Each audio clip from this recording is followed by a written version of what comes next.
Right, welcome everyone to the Faded Connections Path of Exile Community Podcast, episode number 17. BalorMage and I are joined by Pohx and Sef. Welcome everyone. We are a little bit late starting this because we talked about microwaving food until my pizza arrived. And now we're going to talk about Path of Exile. I think we all have been playing a little bit of Legion League in the past 2 weeks. A little bit. A little bit. Yeah. Yeah. What does your past 2 weeks coined by? Let's who should I ask first? Pohx, tell us about your adventures. You've come back to hardcore, right? I have, yeah. I came back to hardcore. I actually want to move back to softcore now because not because of any, I'm not here to talk negatively about it, but I just feel that nowadays there's so much content in the game, and it's very difficult to experience all the content if you're constantly ripping your characters. So I think if you're going for like full completion and everything like that, and you don't have as much time, softcore / solo self-found is a much better alternative. But I've played 4 characters this league. I started off with Infernal Blow Slayer, ended up dying to Innocence, so I was playing with my friends, and they actually I'm pretty sure they made Innocence a lot more aggressive, and with 3-player health, when you're carrying 2 people, it takes a long time throughout the fight, so there's a lot of room for error, so I died on that. Ended up remaking the character, really liked it a lot. Then I ended up going with a Cycloner. Everyone was on the Cyclone train. I typically stay away from meta, but it's not about the meta, it's about how clean and how good the skill really feels. So nice. It's the ability to choose, like, okay, I want to go melee. Okay, this is a hard-hitting boss, I'm going to kite around the edge. Oh, but if I kite around the edge and I'm playing Slayer and using close combat, I'm not doing full damage because of the proximity. So there's like a lot of pros and cons to it. But I decided to do a little bit of a different take, and then I found out Ziggy is doing we're playing the exact same style, where I'm playing Champion Cyclone going full Impale because I really want to make use of the Impale mechanic. And it feels pretty good. I'd probably say the only time I really felt like I got stunted for damage was when I tried my first 2-way Legion and realized my character does no damage. I can kill a map boss tier 10 in like 4 seconds, get to the Legion encounter, it's like 20 seconds per, and I'm like, okay, I need to get a 6 link, I gotta go more offensive, which is, is totally understandable. So, and then the next character I ended up doing was I respect the Infernal Blow guy because I got bored of him into Glacial Hammer, and I felt that was a lot more satisfying because Infernal Blow versus single target is not very rewarding, whereas Glacial Hammer, you have the freeze mechanic, and I would much rather freeze a boss than ignite it and then still take the hit. So that I was really happy about. Glacial Hammer looks really good. It's very fun. Yeah, I really want to play around with that at some point. Fun. Yep. Slayer, Berserker are going to do you justice. Yeah. I really want to play a champion because of the Impale, what you said. Like, Impale seems such a high damage mechanic.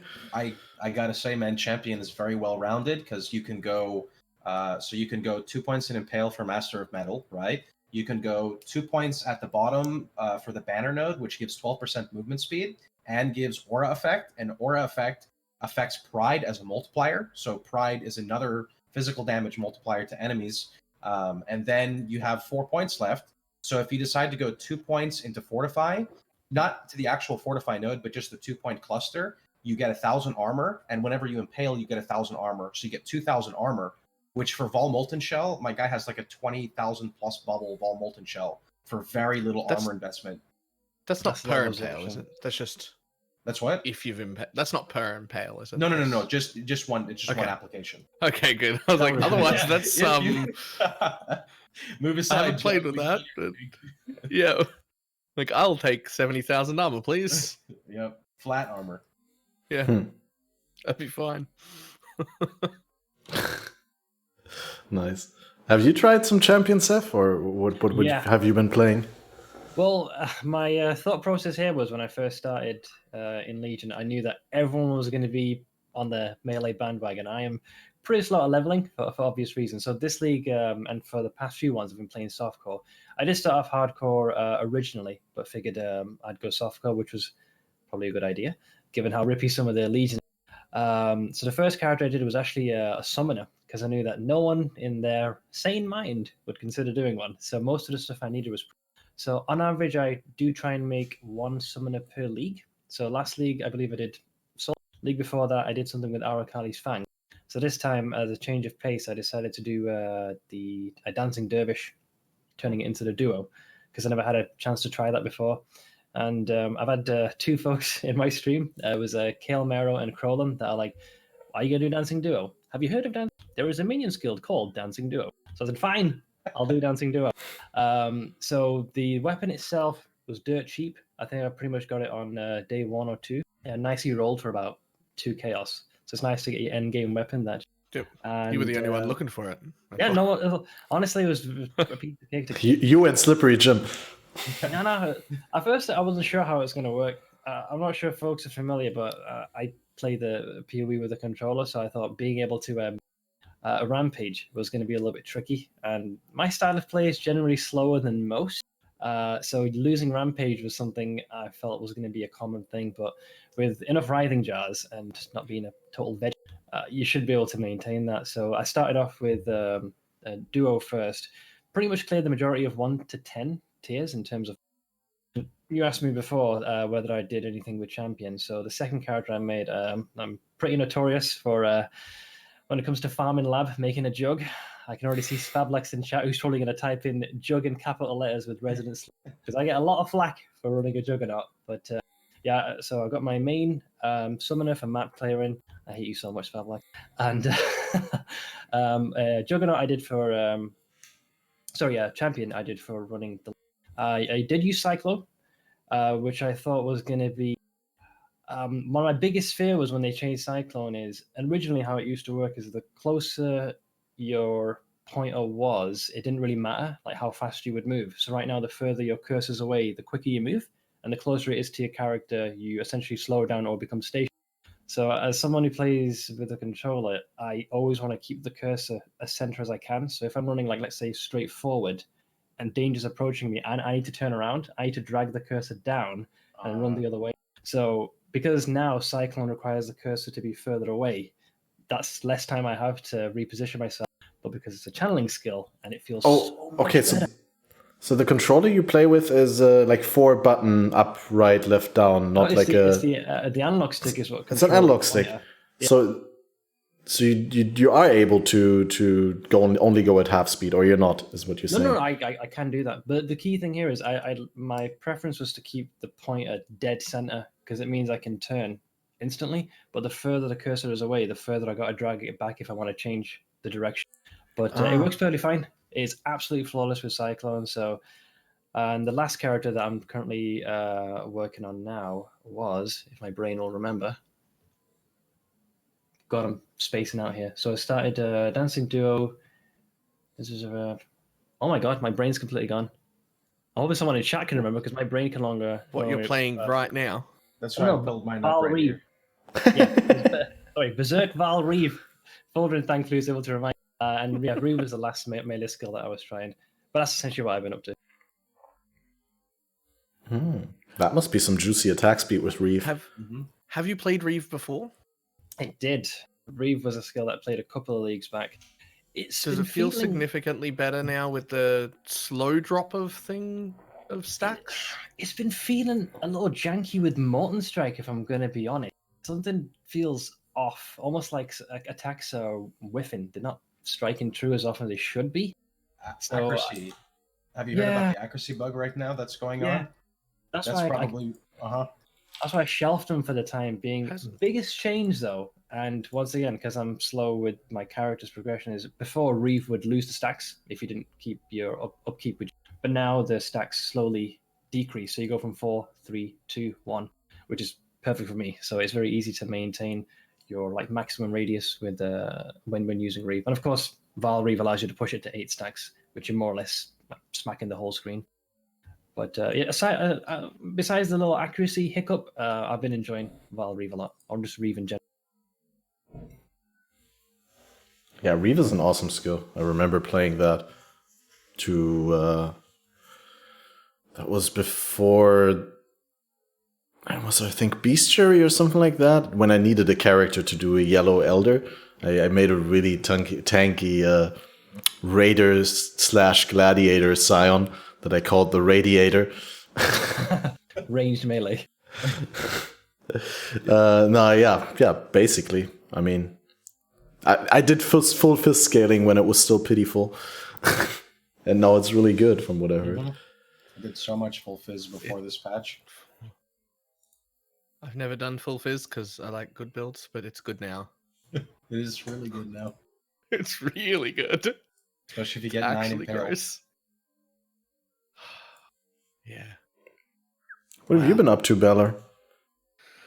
Ooh, well, I moved back to hardcore this league, which I definitely get what Pohx is saying because there's a lot of stuff missing. Like I have way more fun in hardcore, way more fun, but there's a lot of content to go through, and you could create a lot more content in softcore than you can in hardcore when you're worried about deaths and you can't go and fight things and you have to like wait. Like I'm waiting. I don't want to do my 4 emblem fight without crafting my weapon first, which won't link and things stuff like that. Like I would just go and do it with my trash gear in softcore. So there's a lot of that. But I don't know. I have so much more fun in hardcore. The day 1 I started ED Contagion because ED Contagion as a league start. But then I died on Innocence. Oh, Oh, look at I that. saw that clip as well. Yeah. Straight back into hardcore. Died on Innocence. Got fire beamed to death. Checked. I had like 20 fire res. It was just a complacency death. I just never even thought to stop and check, which you really should. But so Did I you just remade face that tank the character. beam like Skara? There was this early league no. clip by Skara, He kinda famous brushed him again. League of Legends player. Him? Excuse me? I didn't quite face tank it, but I got hit once from something else and was already at like half health, and then I only had 20 fire res, and so it just like nicked me for a second, and it was just. Oh, there I go. I've never heard of people dying to Innocence with from fire damage. I died to Innocence day 1 this league from the lightning damage. I ran into the corner and he did his dash and all the balls just went bleh, and I was like, oh well, that was fast. Didn't have cap lightning res. Yeah. So, Nope, I died from the fire damage, which is a first because you almost never die from that, but right. I did. So there we go. So yeah, I remade that. I forget how it died the second time, but I remade it a third time, and then went CI instead, and now it's fantastic. It's like level 96 or something like that. Now I went to make. Recently, I decided I wanted a boss killer, so I was like, well, I'm gonna make a jug because it's a jug, and then I went, you know what?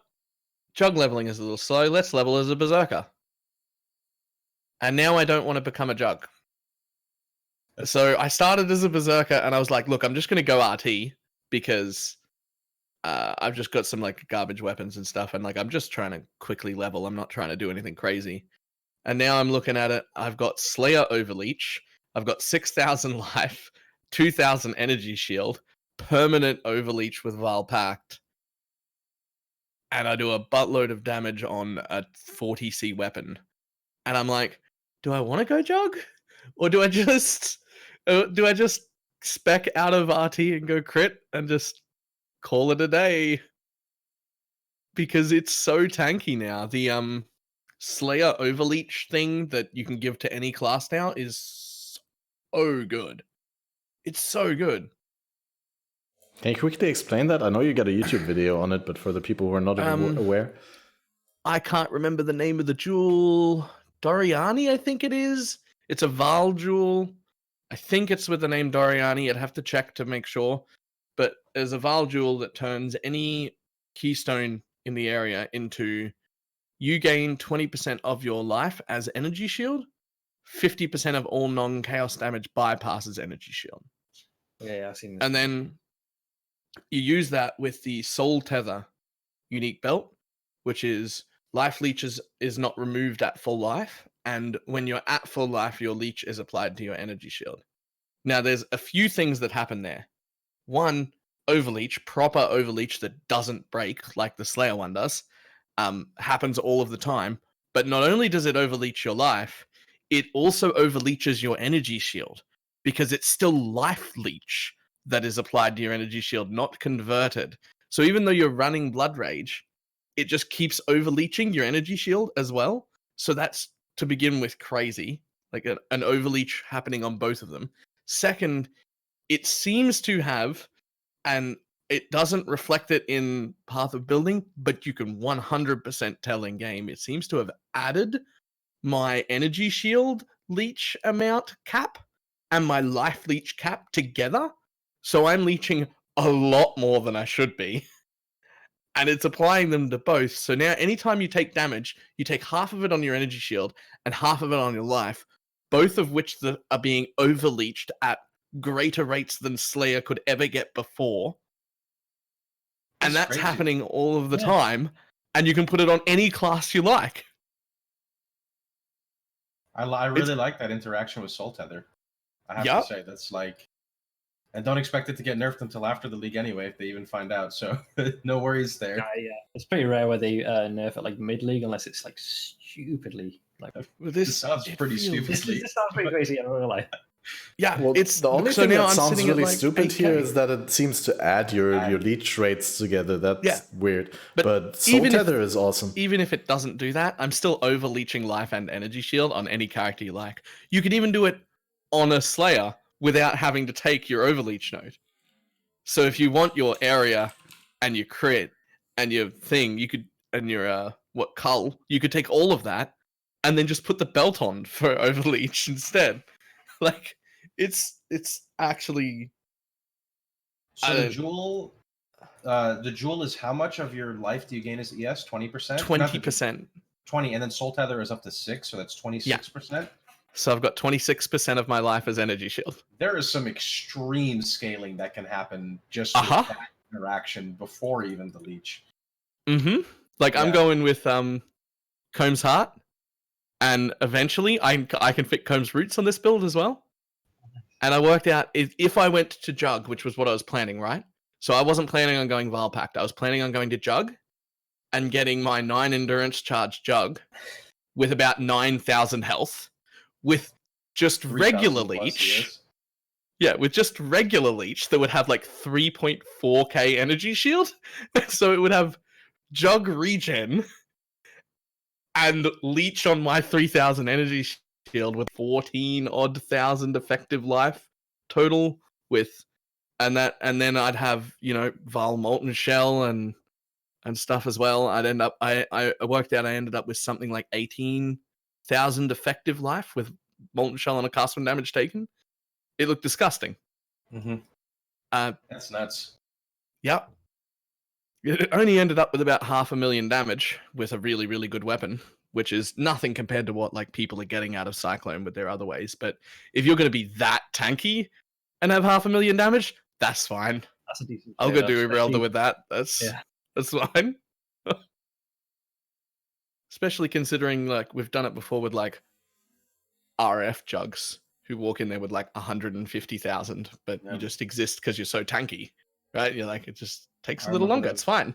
I remember the first time I did Shaper with RF in Breach League a long time ago, and I can tell you my damage was not very good. But I had 20,000 ES, so it worked. Yep. That's the trick. Just don't die. That's all. Don't die, and then you'll win. Eventually. Yep. Oh, man. So yeah, that overleach thing is insane. So definitely find ways to abuse that this league, because if they notice that it's as good as it is, that's going to get nerfed. But also if the community at large notices how good that is, that jewel's going to become the most expensive one, I think. It's actually busted. Well, how much is it going for right now? Because on hardcore, it's like 60C. It's like the cheapest one. Really? Yeah. Whoops. I think folks are going to be privy to it now. It's the cheapest one. It is by far the cheapest because it vals everything in the area. So wherever you put it, you ruin all of the normal nodes that you would take in that area. So you're paying a price in one form or another to use that. Mostly, except that there's point blank. Hmm? Well, there's nothing in that radius that's really good. other than point blank. Like, there's just nothing in that whole radius that's good. So if you're already like at, you know, Val Pact, which is what you want for an Overleech build, you're looking at 2 travel points to point blank, and then 2 more travel points to the jewel, and that's all of your investment. That's it. You lose nothing. It's a perfect spot for it. It's great. I have this on my champion. I'll see if there's actually room for that. Mm-hmm. There's a few places it fits. It also fits between Duelist and Marauder. You can put it in there and take Iron Grip, and the only node you lose the Fortify wheel if you do that, but that's okay. And the only node you lose is 1 5% life node in that life wheel that's just above it that I can't remember the name of. You lose 1 5% life wheel in it. That's it.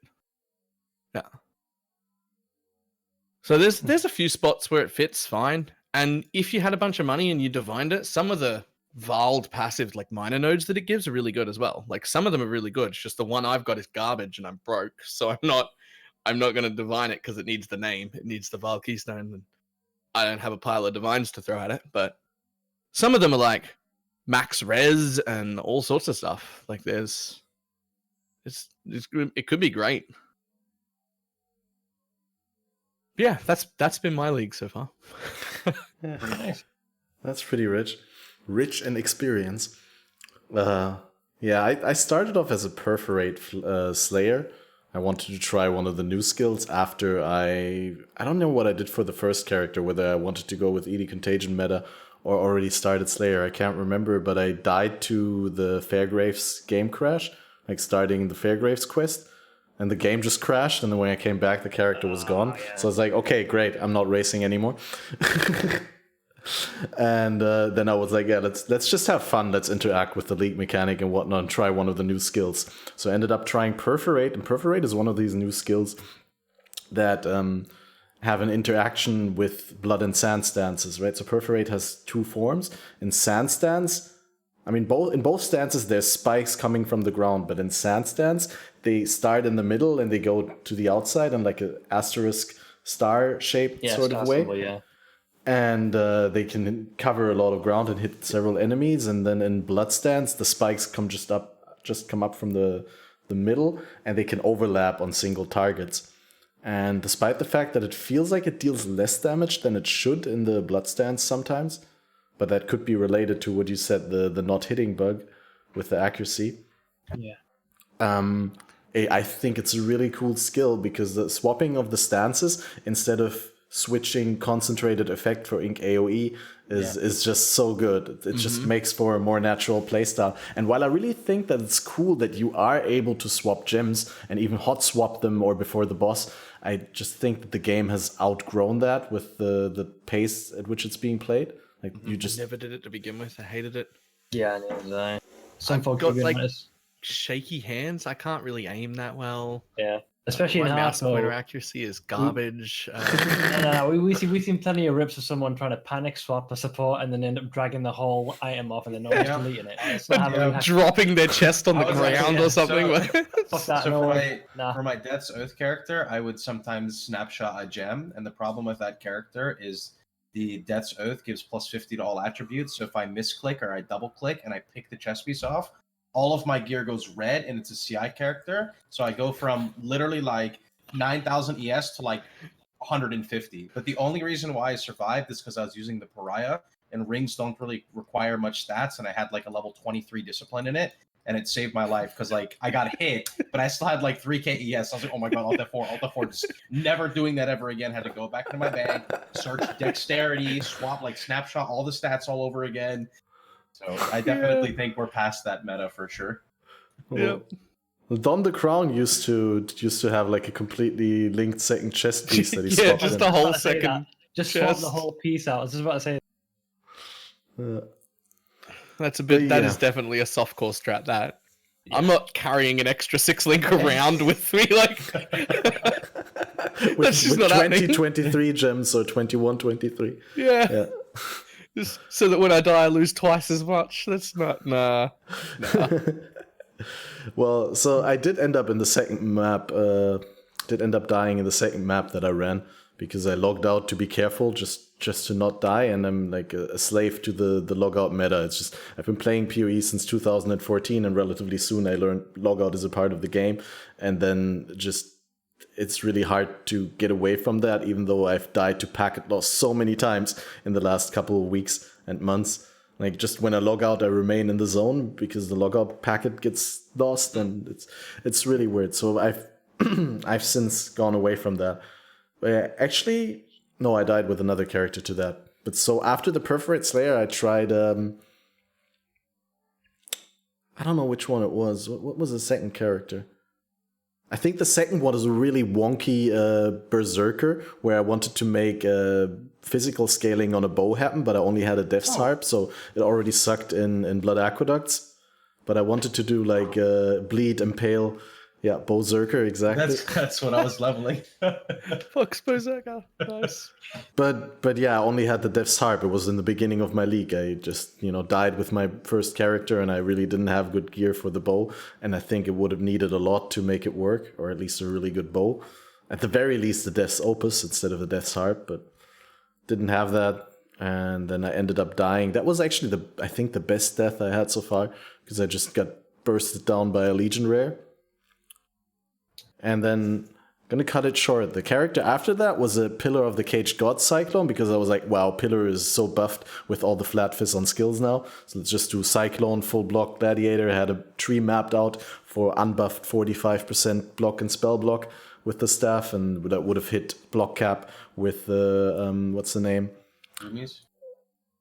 Rumi's Concoction, yes, but also... Lionized Glare, Fall, whatever the jewel is. No, the Gladiator passive, not versatile combatant. The one that every time you get hit... Violent Retaliation. Okay, there we go. You block every time, yeah. Exactly, so every time you block, you get more block, and I would have been capped most of the time in action. But there I actually died to a freeze box and logging out.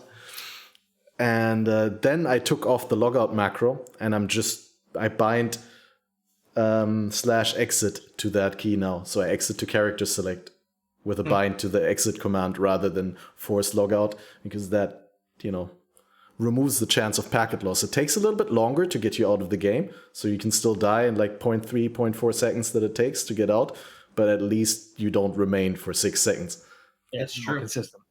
I have presumably you can also still react in that half a second you're still in game. You can. The Discord server just shit out? I think we just have to change the server. Oh god.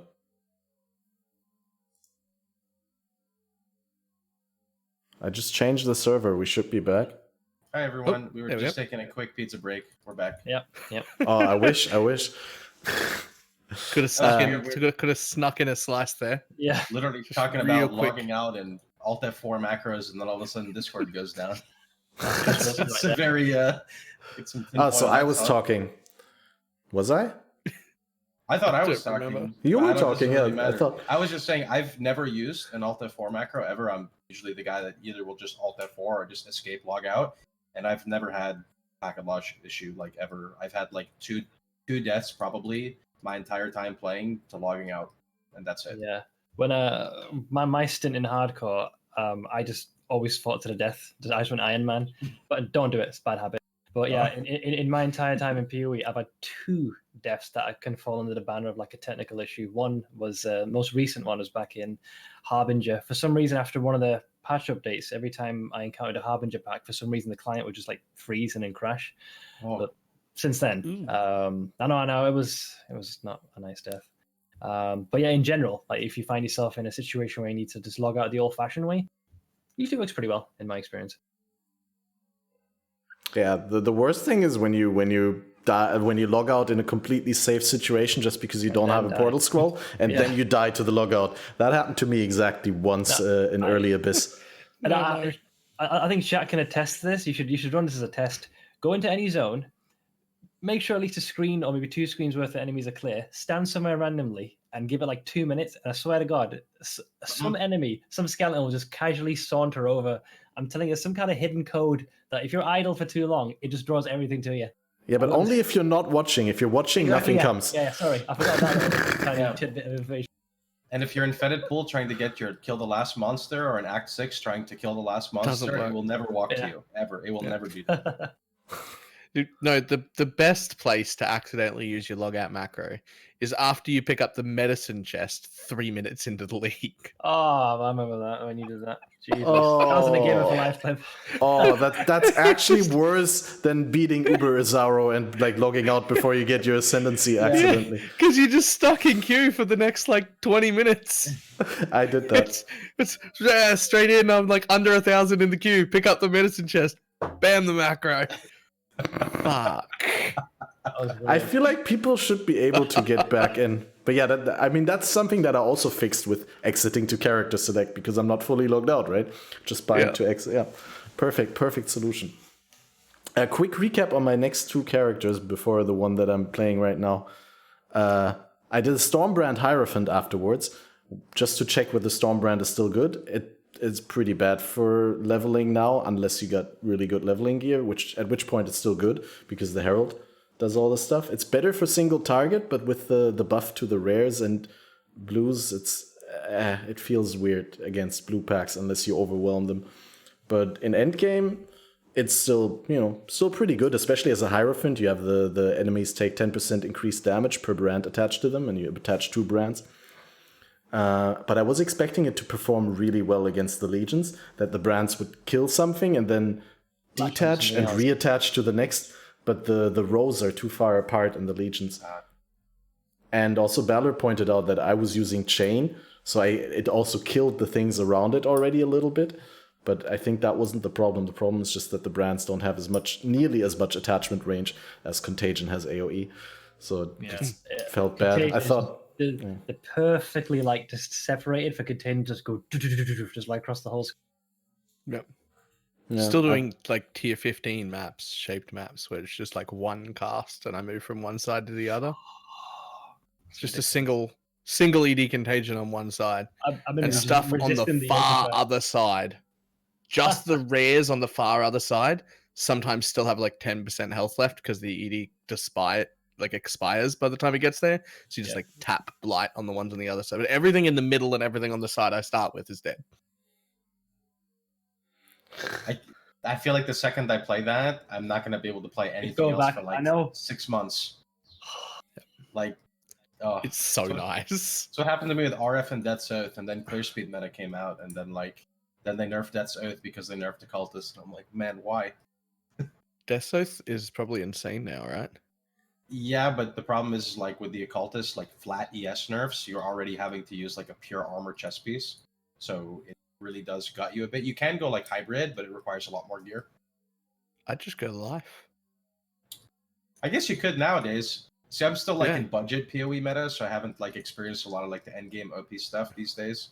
So one of the jewels I saw put in the Templar area gave 4 different nodes that had 80% minion damage on them.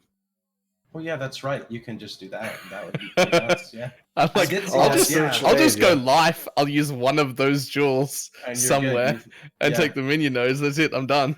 Literally skip 30 pathing points to get. Well, actually, it depends because there's still the multiplier, the chaos damage over time. Yeah, you'd still want that. Non-ailment. Right. Yeah. But no, for sure, actually, with that increase, it's pretty huge. I think it'd be fine as a life build now. You could still get 6.5, 7k life. Hey man, they have chaos res. I did play an Occultist life build. I did play Occultist Cyclone right after the Stormbrand Hierophant died to the fact that it had Mind Over Matter that wasn't really covered. I got poisoned by a red beast in a poison map and was unable to dash away because I was greedy and I had Arcane Surge on the Flame Dash, even though most of the time when you have full ES as a Hierophant, you don't pay with the Divine route. So you don't have a mana cost, so you can't even get Arcane Surge unless you take damage to your ES. But I should have used Blood Magic, I would have gotten away. But yeah. So I did Cyclone Occultist, which was really fun. Mostly for the Profane Bloom explosions and Double Curse. I was using Despair and Vulnerability. It was interesting, but you can't do the pure fist scaling because you still want to do chaos damage, right? You want to kind of do both physical and chaos to make the most out of running despair and vulnerability. So you also want some source of unholy might, which is, I don't know, it's just hard to get. You have to stack it on murderous eye jewels or something. I felt it had a lot of potential, at least for clearing, but in Solo Self-Found I wasn't able to get the damage really high. And now I'm doing another no damage build, and that's Static Strike. That's what you saw me play before we hopped into the stream. I'm doing a Static Strike Pathfinder. So I just run up to things, hit them with a really slow two-hand mace, and then I run through 10 packs and kill them all with the arcs. Do you use Ancestral Call for your Static Strike? I should, because it would be way easier to hit things, but you only have 6 sockets on the link, and I kind of want increased duration Fortify, Fist to Lightning, Lightning Pen, and Chain. Right. I think Ancestral Call, I think I ended up using it if I had enough damage when I played it, because I think it generates a charge. It generates, yeah. So you spend a lot less time building and more time running. Yeah, exactly. You walk up and you directly get 3 charges. Yeah. But that's what I used it. I'd have to replace Fortify or something. I don't know. Right now I'm using a corrupted chest piece, so I can't recolor it easily for what I need. It's the joys of SSF. But yeah, we already covered it a little bit. Going into deeper into the topic list, what Ascendancy did you like most so far out of what you've been playing? And does that correspond with your expectations of what Ascendancy? I remember, Pohx, you were doing pre-league, you were doing an Ascendancy tier list where you ranked every Ascendancy in your own little tier system. I didn't even look at that tier list now. Yeah, but you're right. For sure, I don't know if I put Champion in top tier or Champion the tier below, just because it's so, like, you play support champion, you can play like a tank champion, and Impale wasn't nearly as good, but now Impale is like Impale, dude. It's so strong right now. So I really love Champion, to be honest. I love its versatility. I love its easy access to physical scaling. I love the uniqueness of like the Impale mechanic, and also the fact that you don't really feel like a lot of people say they don't like Champion because of the Fortify node, but like there's so much extra you can get. You don't have to get the Fortify, right? So you can look at Impale as a multiplier, right? Intimidate, which is on the one, what is it? What is the one where you drop low life adrenaline? Even if you don't make too much use of the adrenaline, you still get Intimidate, which is a damage multiplier. If you decide to go the taunt route, taunted enemies can't evade stuff. That's still 20% more damage. And then you have the banner, which is also a multiplier because it gives aura effect, which is a multiplier to your pride if you're going full fizz. And I think, I could be wrong on this, it increases the banner effect of the effect of the banners, which may increase the Impale effect on Dread Banner. Not 100% sure on that. But it also gives 12% movement speed, and it makes it so banners don't reserve anything, which means you can easily fit in like Blood Sand, Pride, Banner, and then I think even something else. And you have like a tiny bit like unreserved, which is totally fine if you're mid-maxing your build. Yep. Pretty cool. Because I can fit all those things in without the champion stuff, without anything else, but I've got like 11 mana. Right. I have like 70 something. So it's just a little bit. 11 is starting to push it a little. It's okay, but it's. I hear my character say he's out of mana occasionally. Yeah, no mana. Yeah, that's all you keep hearing. Yeah, 11's not quite enough.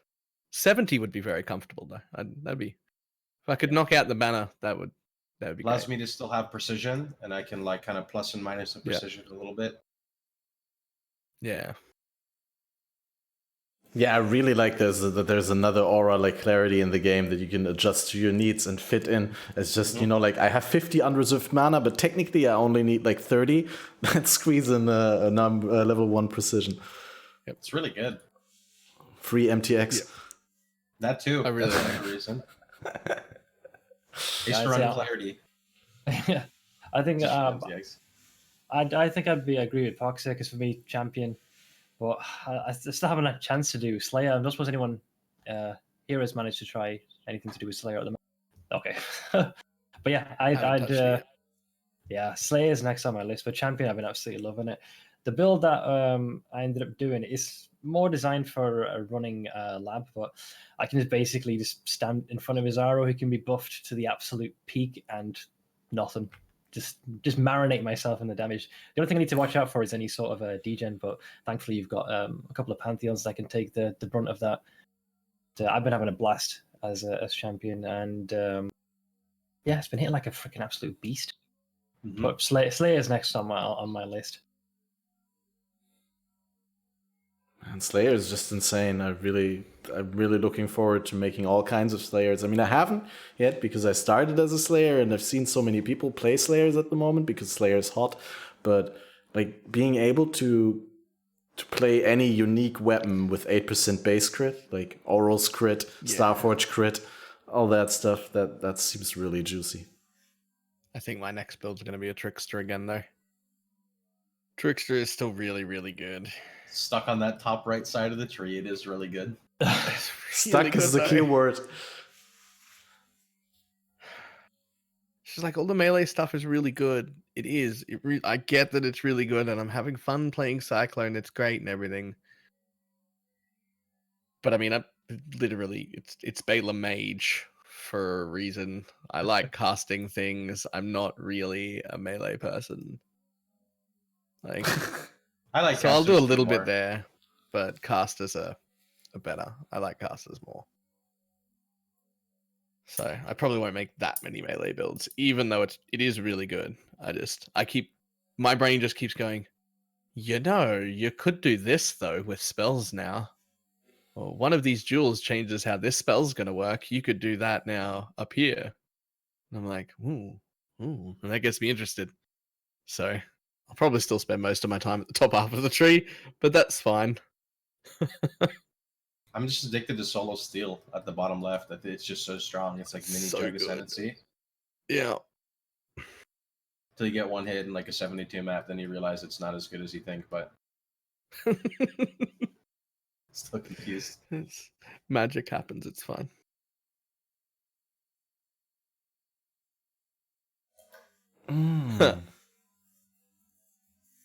Yeah, I think your camera hasn't moved in a while, Balor. I'm not Wait, sure is whether my that's camera Discord. bugged? Funny, it moves on my screen. It moves on my so it's screen. been too. a- Oh, then it's just stuck on my screen? That's funny. That there must be something Discord then. Should I change the server again? Oh god. Oh, Oh no! Oh, back from another pizza break. Bam. yeah, I think so. We had the same thing yesterday on the other podcast, but yeah. We just ignored it like professionals as opposed to what I'm doing here. But yeah. Ascendancies are really strong. Do you guys feel the wonkiness of the game right now with the magic and rare monsters being so buffed, like completely out of proportion, and then when you get to the map boss, you're like, oh, Yeah. I deal damage. Yeah, like I just had an example of this today, where I was starting to do some of the red tier maps, and you know, regular enemies, fine, magic packs, fine. Rares, you're like, what the hell are they feeling? So eventually I thought, okay, maybe my damage is not good. So once I've got max rampage, the blades go to the boss and then turn it into switch. So obviously the rares are definitely thick, especially the Legion ones, dear lord. So there's a bit of a disconnect because one moment you think your general map clear is fine, then you come across like just a standard rare. It is a freaking pillar, and then when you get to the boss, you just step. So I'm definitely sensing a bit of a disconnect as you go through the maps. They've definitely juiced up the rares, at least their ability to survive. I haven't felt it too much. The only time I've really noticed the rare HP increase was probably when, like you said, I felt like I'd get to the map boss and I would hit the map boss and I'm like, shit, I have too much damage. But I think it's because I'm used to putting a lot of damage on my guys. But the Legion rares, they're like, you run a red tier map, it's tier 14, it's got 60% monster life with a resistance mod. And you're like, okay, the boss took me 10 to 12 seconds to kill. Why did the Legion rares take me? Why can't I kill them? Like they're so tanky. Like you literally have to take a portal back to get your flash charges to go fight them again. So those ones are. I have definitely run away. tricky. I've Oh, run yeah. away twice from the fight to go and get charges for flasks and vial skills and come back. Yep. Just I pressed like I need Twice? more stuff. Twice in the same fight. Oh, I hit my Vol Molten Shell on my champion, and it has like 20,000 plus like block on it, and it lasts 17 seconds. If that Vol Molten Shell runs out and I have not killed my monsters, I do not. I'm like, I'm not fighting them again. That's it. See You're ya. done. Yeah. Yep, that's fair. yeah. I do generally like the direction that they're taking there, though. Making the game harder again feels amazing, but it does just feel a little bit off. They should definitely do something to white mobs and to map bosses. Maybe not even white mobs. I've heard other people say white mobs are fine, but I feel they're just... I feel like They're white so mobs weak. are allowed to get mowed over. That's fine. Yeah, they're Like they- experiments for the most part. Yeah, that's fine. I think the only white But- mob that's ever scared me is like a white Rakanga when it's placed in a really weird spot and you can't hit it, and it's got the stupid little tail just like shooting you with the map Yeah. mods. That's probably the only Although- thing that's ever annoyed me. Although I will say I've seen a clip from someone I've in my chat in hardcore on a monster level 72 zone, whatever that is, with 5.5k health, who stood up to get a pizza from his door, and a single white rat with no damage mods on the map walks over to him really, really slowly and one taps him. Yeah, speaking of Nothing rats, else on the screen while he's AFK from like Oh. 5 point something K. Yeah. One white rat. Just Jesus. boop. Gone. Those are actually pretty deceptive. I think there was an old clip on it in Game of Life. I think it's happened to you, Pohx, where I'm not sure if you had the prophecy, but you almost got chunked by a pack of rats. You were like, everything seemed fine, and all of a sudden, rats. Oh yeah. Prophecy scaling sometimes I swear is really questionable the way it rocks. I also had a low level prophecy. I don't know what I did. I somehow spawned like a 70 something level prophecy on a 30 something character when I was leveling, and just Oh, a boy. pack of like blue. I don't know if it was rats or like blue mobs came out, and I like couldn't damage them, and like one attack hit my guy with like all buffs off. I had like full stack like leveling setup with wall of brambles. I'm like, man, I got a wall of brambles. I'm good to go. And this rare hit me for like 90 blue for like 90% of my life. I was like, what the hell? Damn. Prophecy. But yeah, I think we should. I just like the idea of increasing the boss health to match the feeling of all of the rares that we're doing. That's Yeah, it should kind of be like you got the white. like I'm patch, really the happy that blue, it's harder. Yellow. Yeah, definitely. Yeah. I'm happy that it's harder. I'm happy that it slowed me down. I'm happy that I have to stop and fight rare monsters now rather than just everything looking like a white mob because you just kill it on the way past when you sneeze. I had Like, it's to great. abandon an essence rare in a white map today because I couldn't kill it. It was an essence it's rare good. beast. It's good. Essence It's great. Beast. Yeah. Essence beasts have ridiculous multiplier stacking with life. Uh-huh. They always have. Yeah. It's like an essence mob has like 3 times more health than a rare. A rare beast has like 3 times more health than a rare. An essence beast mob has like 9 times more health than its previous counterpart. And you're like, okay. And then you add the map mods. And then Yeah, you it add the feels like essence it's that not- gives them life regen. Oh, It yeah. feels like it doesn't give them 6 times more life. It gives them 3 times more life and then 3 times that. Right? Like it's like it's multiplicative. It just gets It's cool though. it gets ridiculous. But that's fine. You choose to pop that out, so that's I fine. like the idea of not being able to kill certain things. I like the idea of having to abandon monsters because they're too strong for your character. I mean, eventually you always reach the point where you can kill everything in the game. But I like the idea of reaching that point a little bit later and having a little bit more of a fight back kind of thing. But I might be in the minority here because I also was the guy who really liked not Bestiary, also Bestiary for those monsters. But I wanted to say Betrayal because, damn, it feels so good when those guys are out to murder you. Especially, I like it, in except for the fact when they like insta kill you and you can't see anything on your screen. Like that's the only time I don't like it. Like I like this mechanic a lot, like Legion so far, because I've noticed a lot of the bosses I summon don't do ridiculous damage yet. It's more so that they're very tanky. Whereas Betrayal was like, they're not very tanky, but I will one-shot you at some point. You know, I will have multi-proj and ace-link, you're dead. They're both ridiculous, though, with the map mod monsters 100%. fire 2 additional projectiles. Two additional projectiles is not balanced in this game.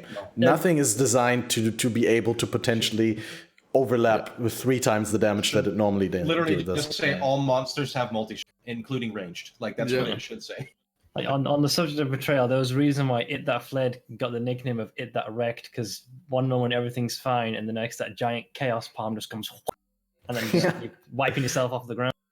Yeah, but most people loved play watching with all the minus rip 40 flips to too minus much. 60 chaos. Exactly. That was it. Everyone was like, It That Fled, and It That Fled was never an issue for me. I just got like Really? 20 plus 20 to 30-ish chaos res, and That It was That one of Fled's hand would come down and go, boop, 1,000. I remember Never a having- problem. I remember having like 30 to 40, because I usually try to get chaos res on my characters on like my RF builds with like 7.5k, 8k life progressing. And I call it shit that fled would just literally land 5k, and it'd be like a poison on hit map. And I have like a ruby flask on, and my health is just like, no. And I'm just like, well, I'm RF. How am I out? I'm out getting out degen. There we go. So I was I don't very know. scared of that fled. I just never had any problem with It That Fled at all. But I had problem with some of the others. Like there was I forget which one's which. The one with the like ice shit that comes out of the ground in a cone. Chimera. Yeah. Chimera, yeah, she's a problem. Ashling was a problem. Like there was tons of problem. Elrion killing me after the fight was over while I was trying to interact with the board. Oh, was it a relics? The little holy things? Yeah. Was it those? Oh, he's such a relics. Absolutely hate him. Like I had problems with all of those, but I never had problems with It That Fled, and I don't know why. I know everyone else was complaining about it, and every time It That Fled he'd come out, slap, nothing, doesn't hurt. Oh, I I think Tora is way scarier than It That Fled. Oh, she has that spooky. one. She has this one attack that almost looks like she's breakdancing, and it's like just shots firing. She can be pretty damn. I had a death to Riker Maloney. It's a multi-proj map. Yeah, multi-proj. Oh, he was a nuisance because he's one of the few that can temporarily like not be targeted. I think Marishi had a similar skill that like they can't be hit for a shot. Grandmaster of stall tactics. And Janus is the one where I would assume he's not rippy at all, but sometimes it's so hard to see that expanding circle, and that does a lot of damage. You're not supposed to stand in it. Is Janus the one with the spikes? Yeah. Okay. With the spears that go like... Yeah, they kind of converge on both sides. And like a jaw. He stops the ground and it's like blades. Yeah, that one. Yeah, Day one, I had 5.5k life before Katava. Janus That's a nice and tanky character. Did not have equipment. I died in like 2 frames. I was going to Katava, saw a betrayal pack, disengaged. The spikes came out. I flame dashed. I died before I got to the other side. Oh. Before Katava, 5.5k life. I was like, I think they have since been adjusted. The spikes. They have, but they're still crazy with damage mods. Is only the one thing that I still don't like about Betrayal, and that's something you just said. You disengaged, but you didn't. Yeah. You should be able to. The choice to disengage, to be like, I don't want to be in this fight anymore. Well, you can with everything but I'd like to have that intervention. choice, and we don't have that choice right now. Yeah, with intervention, I think the portal just keeps opening. Yeah, it just keeps chasing you around the map. They keep backstabbing you. So I have before done an entire map with intervention chasing me, because as long as you move fast enough, you can just keep outrunning him. Yeah. I just ignored him for the entire map. Just run around, just leave him chasing me. But yeah, I don't. I found a new workaround for me in solo self on hardcore when I don't want to engage with the syndicate, and I realize I'm in the syndicate map and the intervention did not spawn yet. I just run into the research or start whatever encounter started, and then while one encounter is active, the other ones cannot start. So you can just run the map. You just run into the underground lab, directly out again, and just clear the map and then leave again. But, I like the idea of betrayal. I just don't like getting one shot by things I can't see. Like, cause it just happens so quickly sometimes, and it's more of a knowledge game, really, is what it comes down to than a gear check. It's more of like, I need to know what this guy does and what makes him scary, so I know not to be in that scenario. Yeah. Or we can just pray to our Lord and Savior of all molten shell. That's what I've been doing as well. Yeah, I really like that you have to know which one does which and how they combine with the items, and yeah, it's a nice train skill to be able to know, can I take that fight or can I not?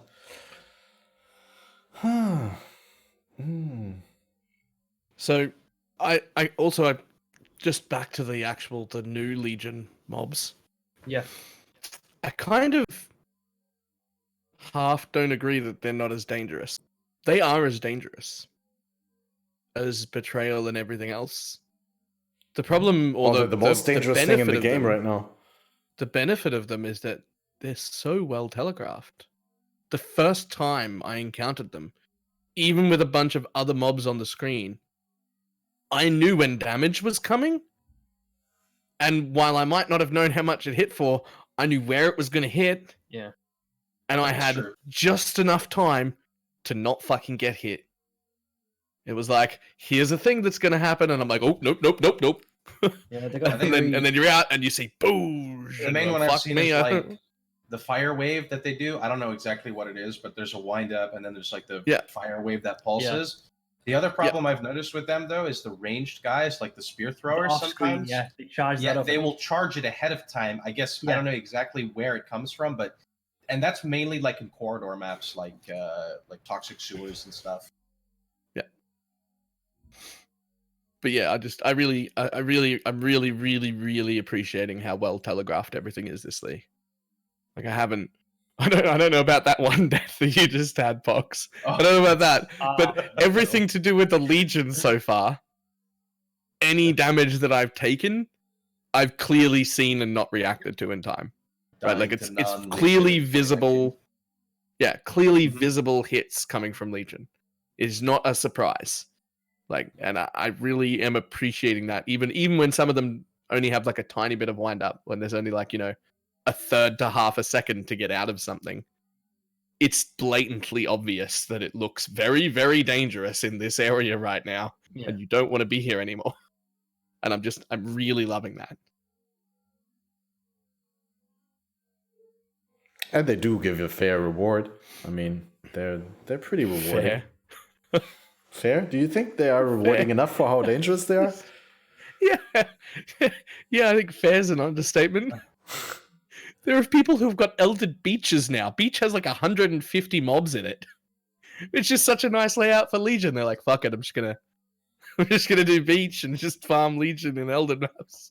They're so rewarding.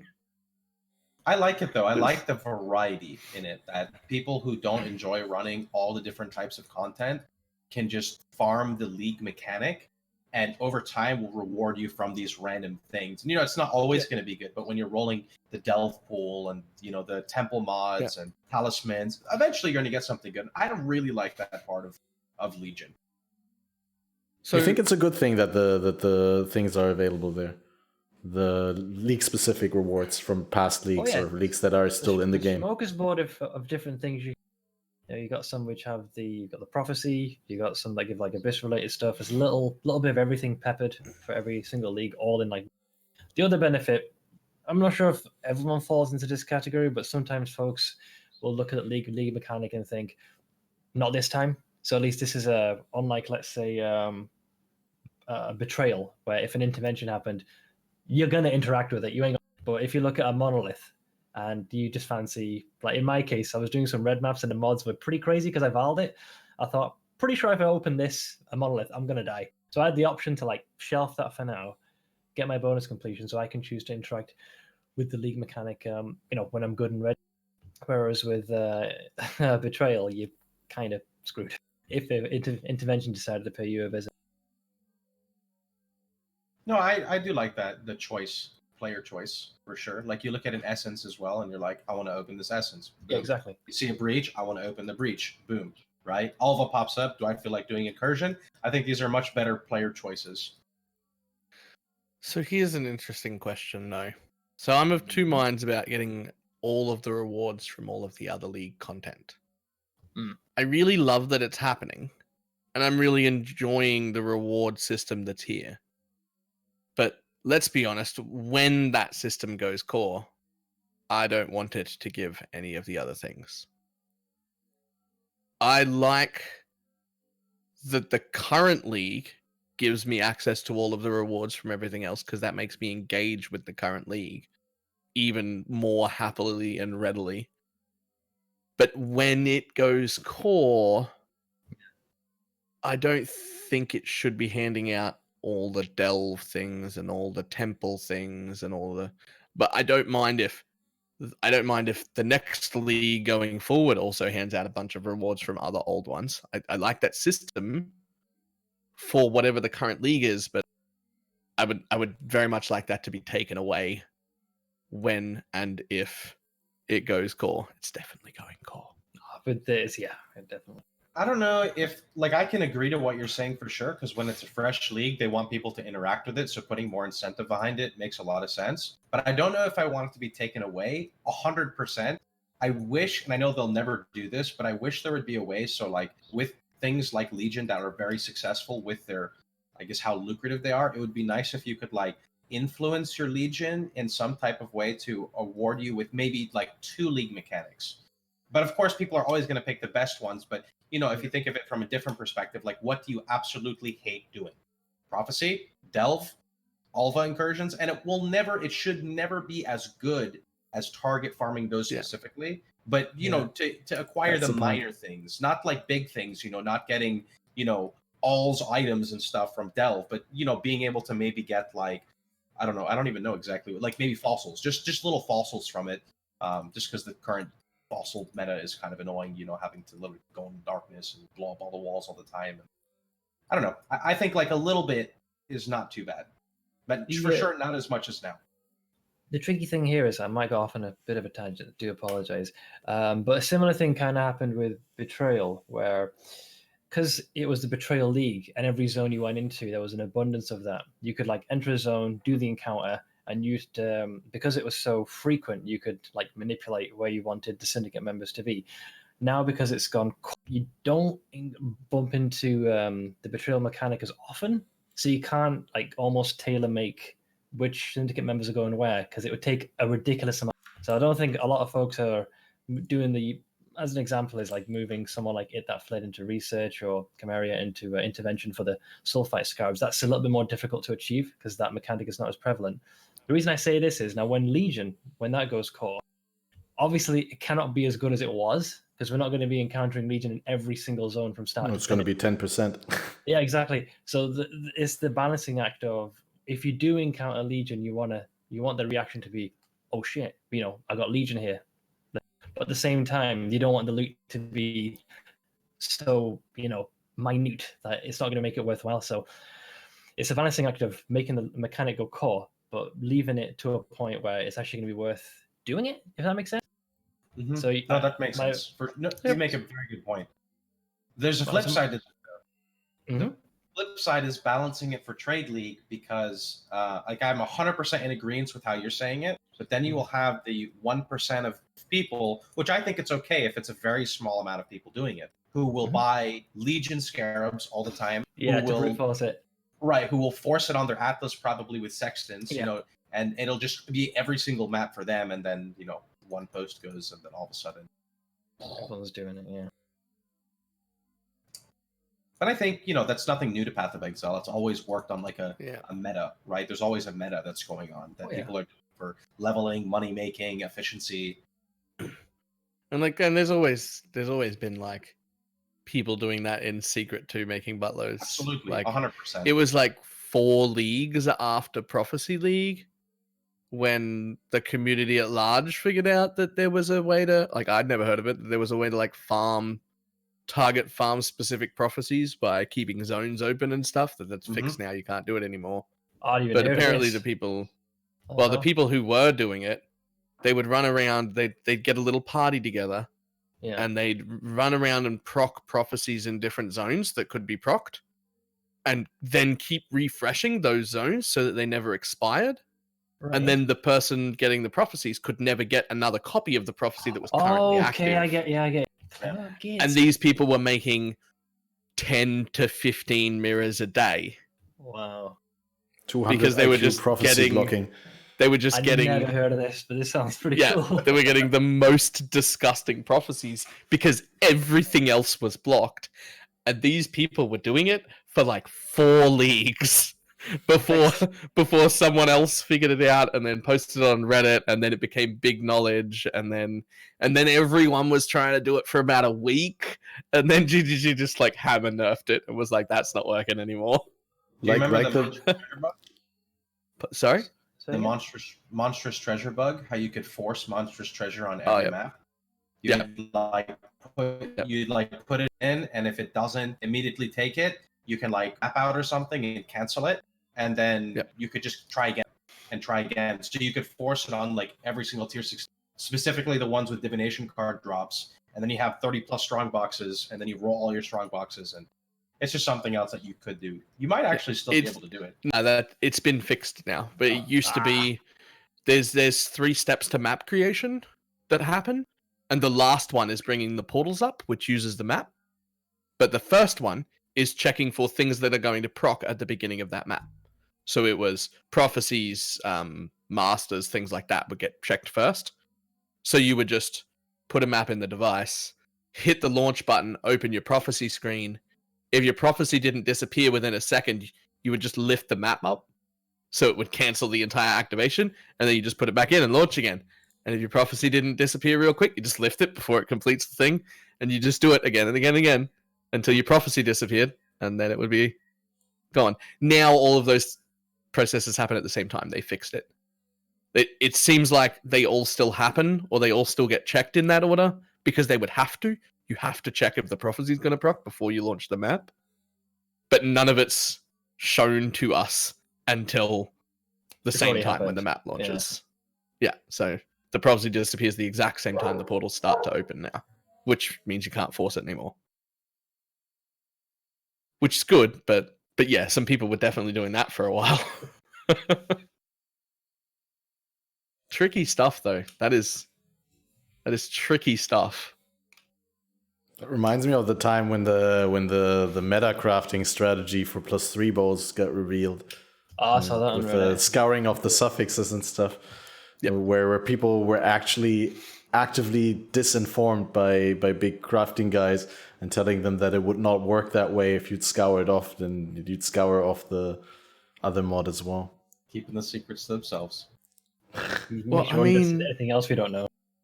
But this has happened forever. Like Oh, if yeah.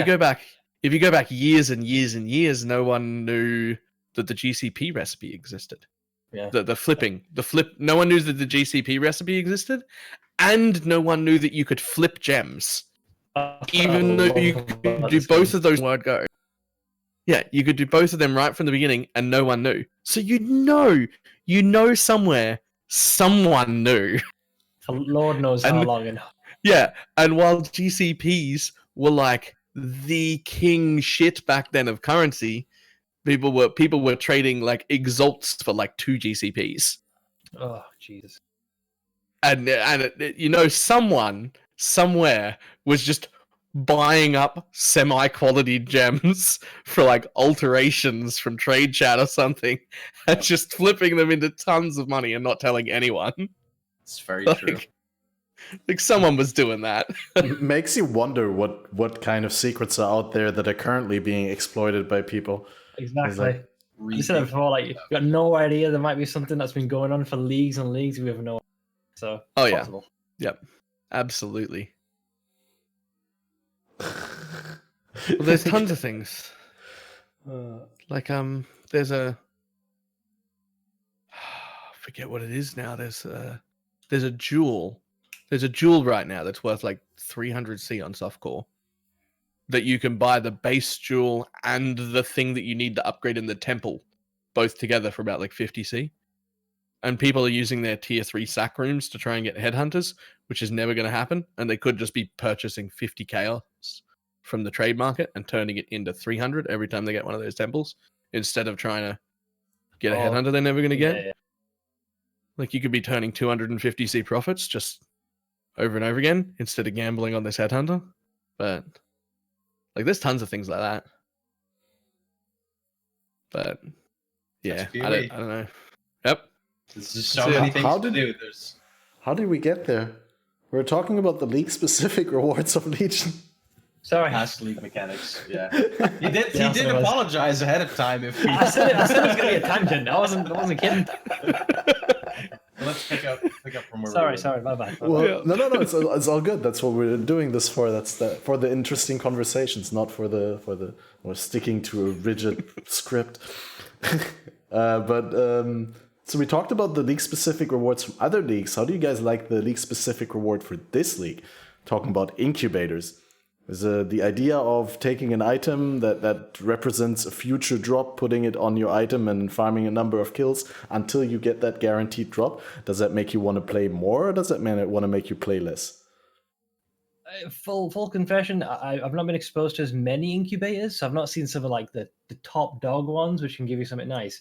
But in the getting the incubators there and getting like a nice early like leveling unique was a nice little twist. And it's kind of nice always having something kind of like in the background that you're working towards. So most of the time, if I ever want to brute force it, I just go into like a delve because you just face wave after wave of enemies. But I mean, in your experience, like what is like that one incubator that you've gotten that you thought, oh shit, this is going to be pretty amazing? Like, is there one in particular that folks are keeping an eye? Of course. Yeah, So it's mainly that six one, linked okay. rare item. So I got a 6-link shark skin tunic. Pohx. I never had a 6-link one yet, but I played in a private league when we first started, where it's basically SSF, but you could party and trade uniques. So it's still very limited trading. And when I was leveling, I was like 46, and I had an incubator on, and I didn't notice it because you put it on, you forget about it. And I killed a pack of mobs, and a Stygian Vice dropped, and I was like, "What? A Stygian Vice?" And I was like, "That's pretty good. Like that's pretty good because the only way I can get that really is from getting an Abyssal Depths, which can really only happen in maps or Act 9 plus. So that was kind of nice. I had an active goal to now work towards. I had a reason to roll Abyss Jewels that would pop up. So that was probably, and I know that seems kind of minor, but for character progression, I think that's really nice, for anyone in general. So it's definitely not like anything super crazy for me, but I definitely don't really see anything negative with the incubators. It takes 2 seconds, you put it on. If it doesn't drop anything good, you just whatever. It's just a regular drop. Something good drops, you're like, oh, cool. So now that they show up where the gems are, I love them. Mm-hmm. Oh hell yeah! Because you guess beforehand, know I didn't care. Yeah, because it would be so random. I couldn't notice. Yeah, you'd be like. Well, unless you get something like Pohx said that you couldn't otherwise get. Earlier, I was running in a Maelstrom of Chaos map, and all of a sudden I killed a rare, and I got a Searching Eye Jewel, and I was like, "What?" Well, and it took me a couple of seconds until I realized, it's my incubator. I'll give you my example where it was a double take. Yeah? I was doing a breach, and I thought, okay, blah blah blah. I thought, Chula, great, I'll get some Chula splinters. And at the same time, it's closing. It was like a couple of splinters everywhere.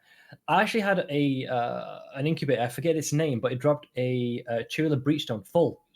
So I was just like looting, thinking, all right, yeah, splinter. I was like, wait, stone? What? How? So I had to like double like think from or like I was like, dude, breaches now drop full breachstone. So I had to do a bit of a double take. So now that they added the little gem XP thing on the side, you know it's coming, so you can actually not be suddenly caught off guard or just completely blank it out when you're going from pack. So that's a extreme coincidence, right? How good luck is that? I genuinely thought they changed it. I thought, are they now giving us breach stones for free? Like very. So that was That's great to be in a Chalupa breach when it happens. It's fantastic. All right.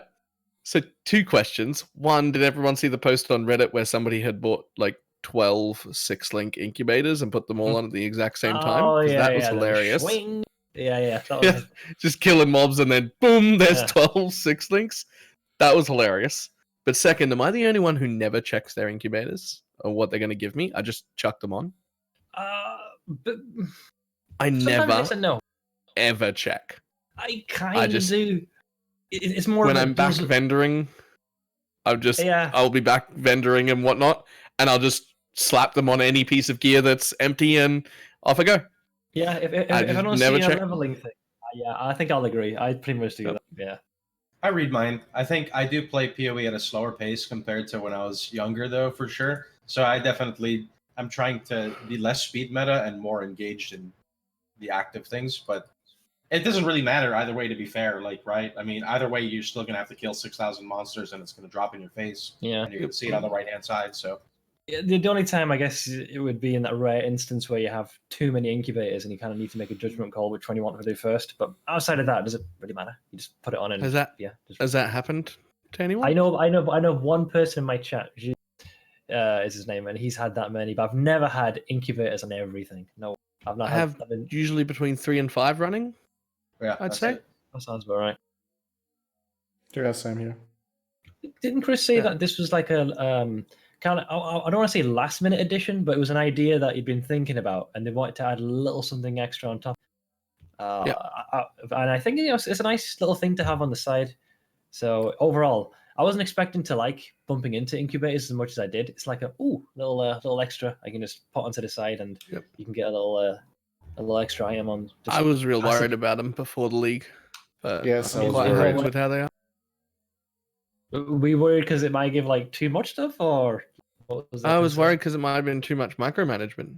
Too many Oh, I incubators. was yeah. way worried True. about it if there were going to be, because they showed us it and that they would stack up to 100, Yeah. and I was like, "Excuse me, how many of these things am I going to have? How many am I going to have to worry about? Are they all going to be at different times? Am I going to be wasting a bunch of time going around? I need to put these ones." really good That point. was Legacy League for me. Yeah. You Oh, see the all priest, different- the league stone. Yeah. As Yeah. well. Yeah. That's what I was worried about, but no, the implementation was great. They got the rarity of them spot on. I don't ever feel like I'm full on them. I never have to consider which one I want, and they're rare, but they're rare enough that I'm still happy every time one drops. I'm like, oh, good, Yeah, another one. I think- I'll put that on. I Good, another one. On hardcore, you have to kind of decide: do I plug on this big one with the high kill number, or am I going to die in one of the next maps on the way incubating it? See, I don't have to decide that because I never read any of the incubators until they're ready to pop. That's I don't because know, you because just as his drain contagion and fill up half an incubator with one button. So Yeah, it's fine. You just put them all on. Also, I'm a trickster, so I can't die. there you go. Famous last words. That's bullshit. I've already died on 2 tricksters this league. two of my tricksters are dead. It's fine. Open a strong box in a haunted mansion, you'll never even see the logout button.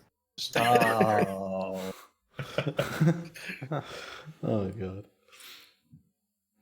Yeah, I think they're particularly good for new players. Like, I don't know, a drop is a drop, but when you get an incubator, it's kind of a commitment to at least play until it drops. I mean, I know a lot of people who come into Path of Exile. They're following a guide or they're following a streamer, and they usually play a lot slower than their role model or what they're looking up to, and they have a lot less consistent currency generation. And so I think it's really nice to give new players something to look forward to, like some sort of guaranteed drop. If I kill that many monsters, I'm guaranteed to get something. I mean, it may not be valuable, but it's like I know that then I get something.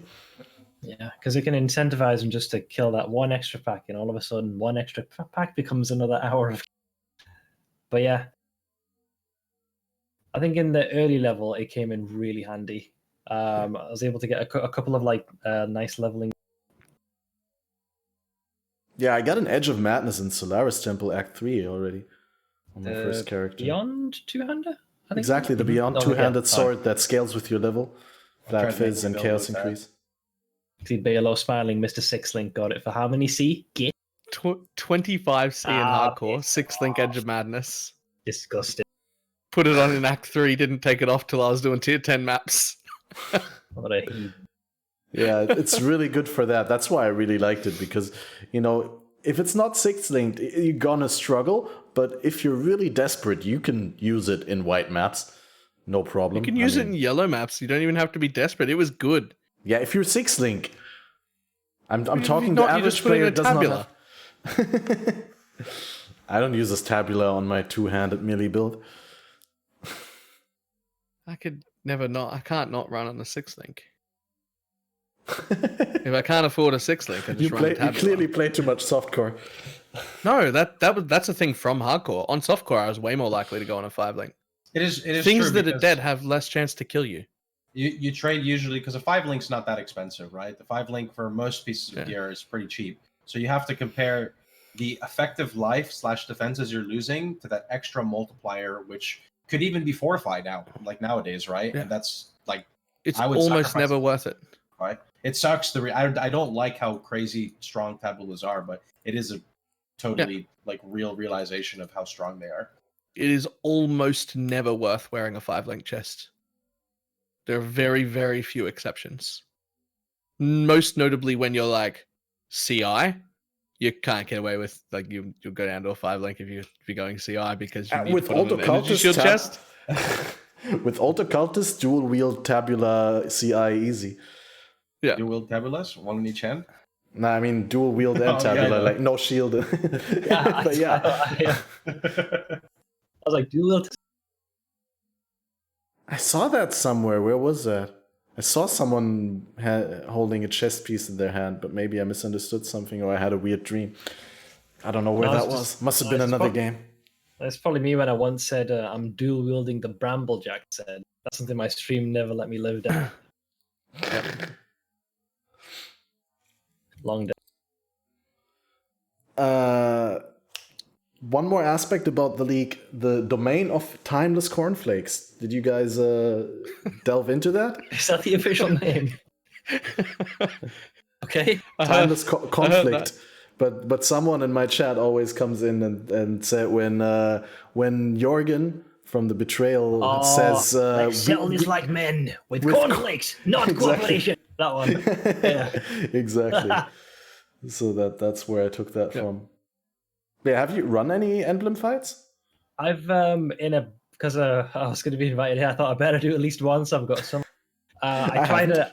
No. I just asked my viewers as spoiler free as possible. Like, is there anything I should be aware of? No, like just make sure you always go back into the set. Some have started the encounter, killed most of the stuff, and then just let the timer tick down, having no idea what else to do. A little surprise actually, encountering all the different Legion like lead. It can be a little bit hectic because it's all about just killing as many things as quickly.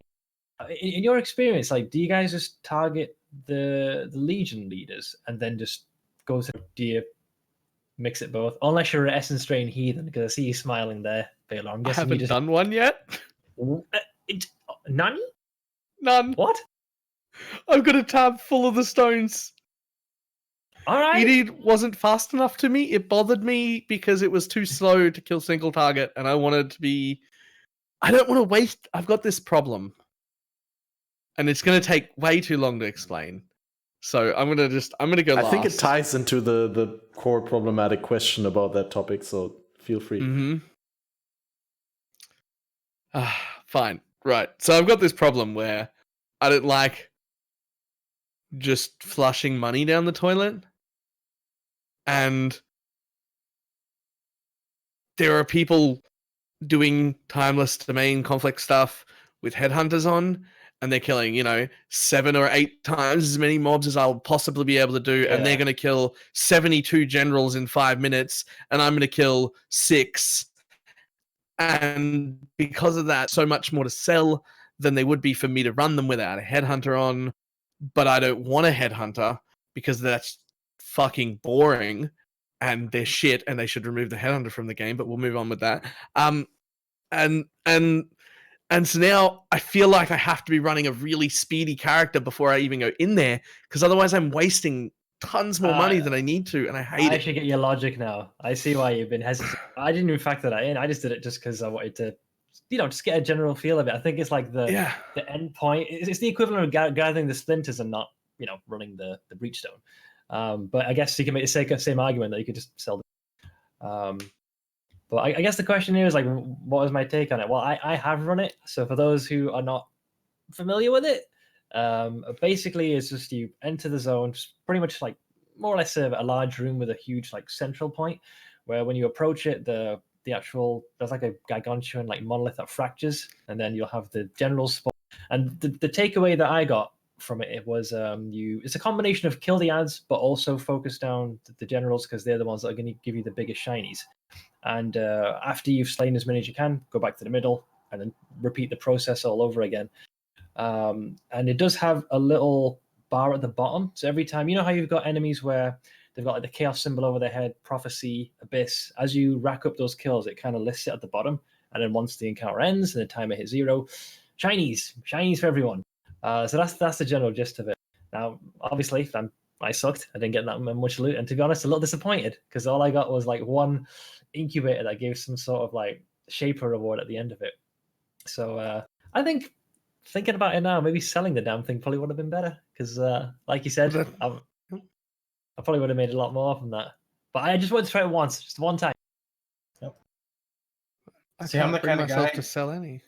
I'm the kind of guy who reads incubators, so I'm not too put off by, how efficient I am inside there. I used to be, but I totally agree 100%. When you see someone clearing with a headhunter, and for people who don't know, I've never used a headhunter. I've never wanted one, but I understand a bit of how they work. You kill a rare, you take over one of their mods, but there's a bunch of rares, so you're sorry, even better. So you take over all the mods, and since you're constantly basically you kill and then go back to the middle, respawn the mobs, you're constantly having all buffs max all the time. Everything is on there, and there is no way that you can theory craft a build on the passive tree that can compete with what a single item gives you. Yeah, You can theory craft even a fifth. You can't even get a fifth as good. Exactly. So it kind of really dumbs down the. I don't know. It just kind of just makes the content feel lame if you've watched someone do it. Yeah, because it undermines the whole thing. Right, exactly. So like you look at yourself and you go in there the first time, right? So you kill maybe you kill each boss 2 times. So you killed 4 bosses in total. Exactly what I did, by the way. See, there you go. And you're like, well, I didn't really get much, but next time I'll work better. I'll get a 6 link, maybe I'll get a 7 link, right? Yeah. I'll kill 8 bosses this time. But then you look at someone else playing with a support, and you're just like, they literally, like that little loot indicator at the bottom looks like you're playing like Tetris or Columns, because you just see it go like this, brrr, brrr, brrr, and you're like, shit, are they going to lose or are they going to hit the top? And it just keeps going, and you're like, oh my god, I have like 1, 2, 3, 4. There's only like 5 rows. It stops, the visual stops after 5 rows. People are making it there in like the first 2 minutes of a 5.5 minute encounter. In 2 minutes, it's full, and the visual just doesn't show up further than that. But they're doing easily 12 to 15 bars of loot. But yeah, in just like a 2-man team with a headhunter. The question is so the problem is GGG, and it's not really a problem, it's my opinion, right? GGG, I know, does not like nerfing things that are indirectly extremely fun for the player base, unless it is going to drastically affect the player base, or if it's going to drastically affect the player base. But the thing is like, it's so discouraging for not even someone like Balor, but for a lot of people, right? Because, a lot of people follow build guides. They want to know what the build is capable of doing, so they're going to link an example of what it can do. And a lot of them are going to have the endgame variant with a headhunter, and it just it trivializes a lot of creativity, I guess you could say, in the game. And also, there's a very large amount that it fucks with the market that I don't think most people understand. A very, very large amount. I've used a headhunter before. Like I still will again for racing purposes, because if I want to race to 100 and someone else gets a headhunter and I don't, I lose. So there's that. But yeah, I don't know. I think that there are a few specific people who without a headhunter wouldn't bother playing anymore, and that taking the headhunter away would make them quit. But I think that the majority of people would actually benefit from a headhunter just not being in the game at all. I think most people would benefit. What if they cap I know this is a very random idea, but what if they cap the amount of like legacy broken uniques that can be in a league at once? Oh, I thought what you were going to say maybe is have the headhunter have a cap as to how many times it can chomp the mods for a second there, like up to 10, 20 or something. Maybe that's the direction you. Yeah, exactly. You can only steal a mod every 20 seconds. I had an idea that would help fix it a lot. Just going to kill us, but go for it. You're talking about the holy relic. Yeah, what about, my idea was just, first of all, halve the duration on it. It's 20 seconds right now. It should be 10. Second, nothing you can do should affect the duration of that buff. Also, because the problem, locked in. yeah, it is 10 seconds. Because the problem is people are self-temps changing. So making their 20-second buff last like 40% longer, so it ends up being like 28 seconds or something. And then they're using the Solstice Vigil for another because it extends the for buff, another 30%, and they end up with Headhunter buffs that last I don't know. It ends up being somewhere in like 35 seconds or something, which is huge. And so they stack and stack and stack and stack and stack.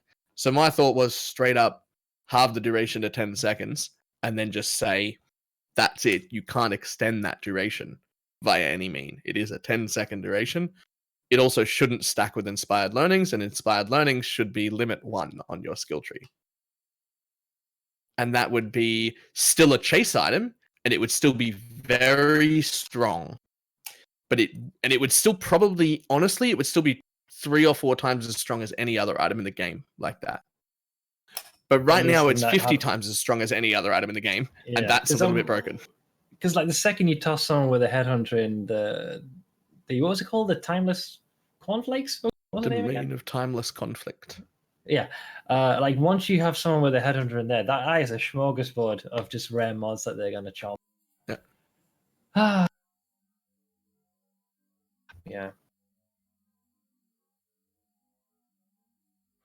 Yeah, so just to sum it up for the people who may be watching who are not familiar with the league that much or with the game, the problem is here that the endgame encounter in the Legion League, the endgame fight, the domain of timeless conflict, is unlike previous endgame encounters more rewarding the faster you clear, because there's a time limit, and the more things you're able to clear, the more things spawn, and the more rewards you get. Whereas opposed to, like a boss fight in Breach League, when you open a Breach Stone, there is a minimum threshold of clear speed that you have in order to not brick the stone, but you don't get more loot from the boss the faster you clear it.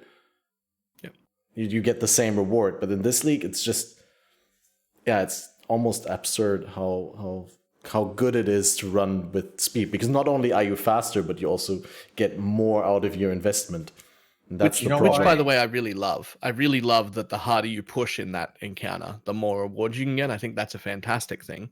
Oh, yeah. It's only nullified by the fact that Headhunter and Soul Eater and like those things exist. Ruins it. But outside of that exact thing, it's a great system. I really love it. Like the better you can go, the more of these bosses you can kill, the more jewels you get. That's a fantastic thing. There's a similar philosophy of just in Legion, not just the final conflict, but just like the Legion mechanic itself. Because in some instances, if I've had it where I've gotten a little too greedy, set loose one too many rares, and you've just set yourself up for. So it's a matter of kind of managing, what you can realistically take on. So yeah, you can push to the limit, set as many free as you can, but you're gonna face a freaking rebellion when they're broken free from their frozen shackles. So that seems to transition to the final encounter as well. Like the more you push, the more loot you get. Yeah. I haven't moved away from my philosophy before the league started. Before the league started, they told us unlocking all of the mobs all of the time will be a bad move. That will be dangerous and you will die. And I said on stream, the moment I heard them say that, I went, bullshit, I'm unlocking everything all of the time. And they're like, aren't you going back to hardcore this league? And I'm like, and I have not backed down. It is everything I can unlock all of the time. I don't care what tier map I'm in, what the roles are, everything. ED Contagion fits that really well, because you can play very defensive. I do that on my Cycloner sometimes, now that I have my 6-link. And, I'll clear maybe like 75% because I literally just cannot get from point A to point B at the right, like it's, But sometimes when I see that back line with like 7 rares, and they're just frozen with javelins, I'm like, this is going to be a terrible idea, but I'm going to try it. Yeah, normally all packed together in a corner. Yeah, and then I just look and I'm like, multi-projectiles. I'm like, okay. Vol Molten Shell. Don't give up on Please me. Don't die. Please don't die. Please don't die. I don't even look at my character. I just look at the top and try to find the buff. And I'm like, okay, 18k, 19k, 12k, 4k, I'm out. Okay, so a note on that. That's how I made a Namahu Cycloner. I forgot to mention earlier. That was terrible, by the way. Namahu's bad now. It's better than it's ever been, but compared to regular Cyclone, it's garbage now. But so I forgot that I wasn't poison immune. And I had I had like 8 endurance charges and a bunch of armor and everything, and I was just tanking Rigwald's wolf throwing business with Val Molten Shell up, thinking I was fine. And I was just looking at the top at the Val Molten Shell to see how quick it would go, because that was the I was like, I'll see if I can tank this, and if the Val Molten Shell runs out or comes close, I will go hide. And while I'm looking at Val Molten Shell, I'm getting poisoned, which I did not realize, because I forgot I wasn't poison immune, and I died very quickly. So that's... Do be careful just watching the Val Molten Shell. It does not stop you from taking damage over time. That's a good tip. Yeah. So that was a death. Thankfully, that's why Champion synergizes so well, because my adrenaline would proc from the damage over time, and it should. Yep. Yeah, I have kind of the same experience with my current build. The walking melee build with the static strike and Val Earthquake is very good at breaking free, like 80-90% even of the thing. Sometimes depends on the layout of the map, but yeah, like you said, Pohx, when you have that backline with like 4 or 5 rares, you see 1 subfizz, 1 faster attacks. It's like, do I really want to break that free? Wait, do they even have reward symbols over their heads? No, they don't. But they can drop maps, so I do it anyway. Yeah. Quick moment, just 1 second. I'm going to change the server again because Balor is frozen in a fortunate... I mean, we could keep it like that, but no, let's just... What a good spot to be. I was just sitting very still. It was fine. Just contemplating the next Headhunter nerf. Nope. Remove it from the game. So do you want to go into the attack animations, or did you want to cover on the previous topic still? Yes. I think we were done with the Legion. I need to disappear for 1 second to go to the bathroom. Sure. Go for it. Okay. I'll be back. So have you, overall, both of you, have you guys noticed considerable changes to attack animations? I guess more so on the melee. I haven't really played much of the caster side, so pretty much just the melee side. I notice it all the time. I use my Val Earthquake, and then I and you hold left click? Huh? I was going to say, do you exactly. left click and it cancels? Exactly, I canceled the Val Earthquake way too much and scammed myself out of a full load of Val Souls because I'm just so used to queuing my actions without animation canceling, and now that there's animation canceling, that's something that I just I have to relearn the game. There's so many automatic things that happen when I'm playing the game, especially now that I'm streaming, because you're paying so much attention to so many different things than just the game, and a lot of automatisms happen, and that I have to relearn them.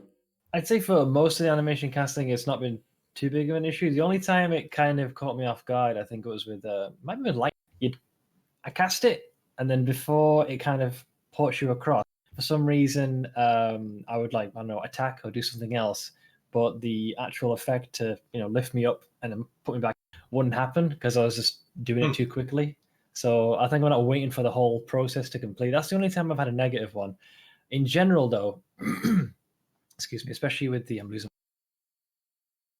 I'm good, especially when it comes to when you're locked into a swing and multi.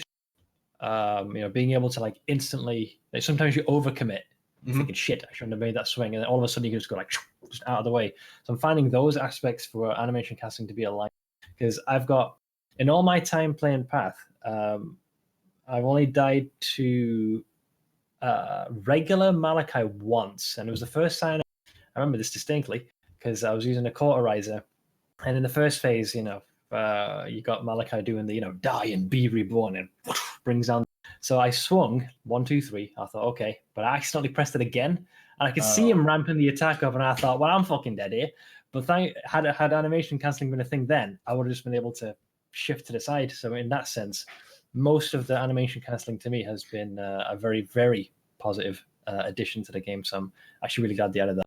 I definitely have 50-50 on. I really like a couple of things. So I really like the smart canceling that happens automatically. Like if you're holding left click and you swing multiple times, or you like just overcommit and hit twice by accident because of your attack speed, like you hit a pack and then your character will just keep going forward rather than commit to the second attack, regardless of multi-strike or not. I like that a lot. I don't know if it's the ability queue happening or if it's the animation canceling. I guess it's not. I guess it's the ability queue. Or sometimes if you have too much attack speed, which there's never really too much because it's the speed meta, right? But you're like, for me, I leap slam twice. Not often, maybe once every 20 times I leap slam, it'll happen twice.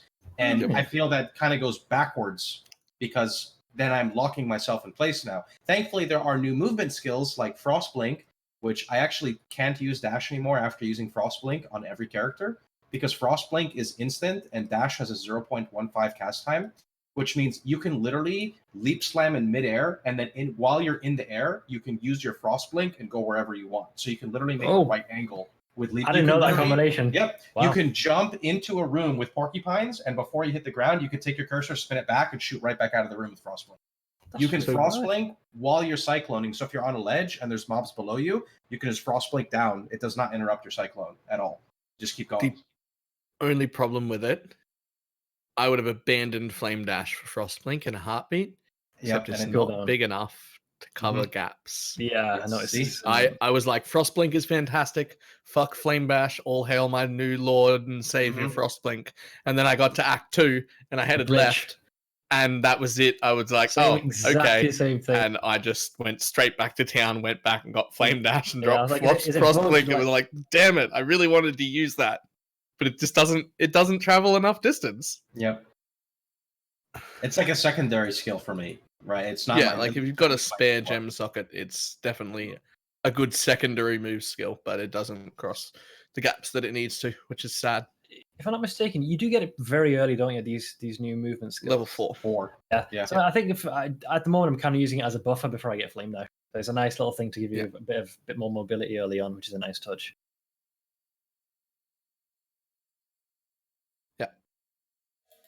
Yeah, and in general, the game feels so reactive now. You really, like, I did Uber Lab earlier on my squishy Pathfinder, sort of squishy Pathfinder with only like 5k HP, and I wasn't as scared of Azaro as I usually am, because as much as I don't like it in the case of Val Earthquake, that I can now interrupt animations that previously you would commit to, on a slow attacking character, it feels like a day and night difference against the boss, because you don't commit to your attacks. You can always just insta-dash. Like, all movement skills, except for Lightning Warp, are instant now, so you can just instantly, like, even the last moment before you get hit, you can just dash through Azaro and you're fine.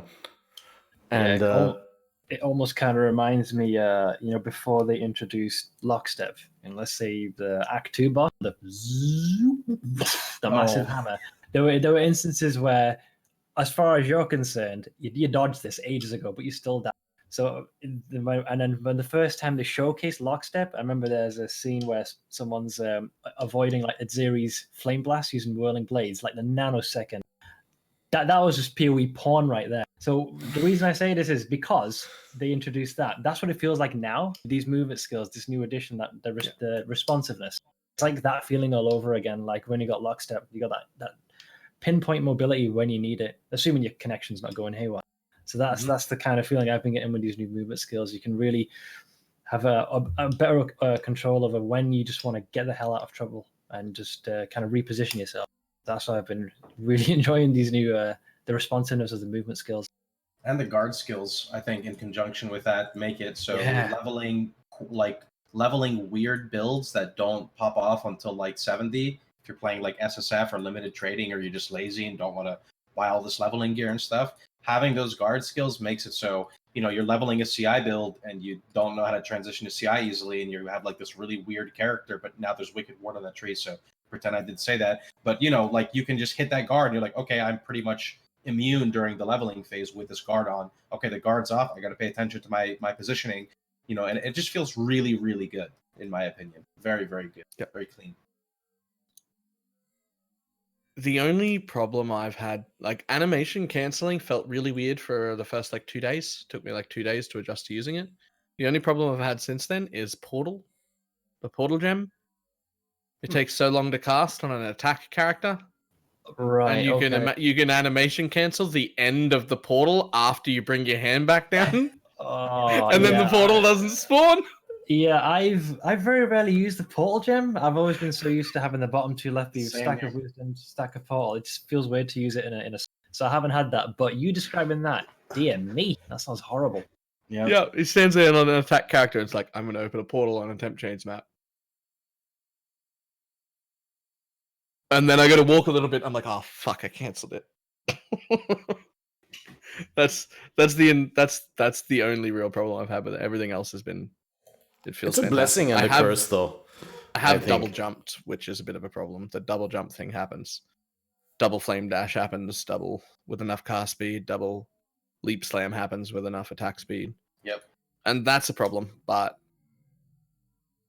other than that, it's been fantastic. Am I frozen on stream, by the way? I look high. You look like your hand is moving very fast. Okay. Anyway, Yeah, I'm going to switch servers again, just a moment.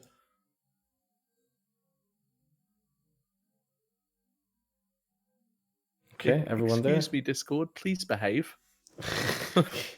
Yeah, seems to be having some issues. You would think after all these years there would be like a stable video sharing program, but it really doesn't exist from all the different podcasts I've been on. Some people are like Skype, and I'm like, it's 2019. Then we go to Discord, and then we've tried like a Google one, and there's another one, and they're just, all of them have problems.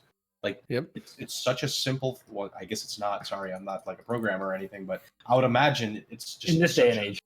Yeah, like it shouldn't be that big of a deal. Yeah.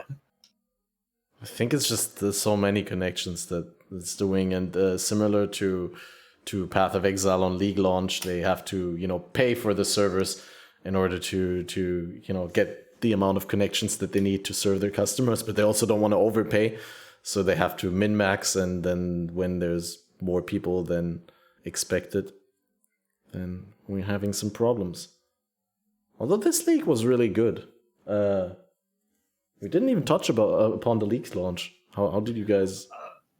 Overall, fare? Pretty good, to be honest. Like especially in the beginning, there was a couple of like random crashes. I think for day one, I just had one time I was kicked, but by then the queue had already died.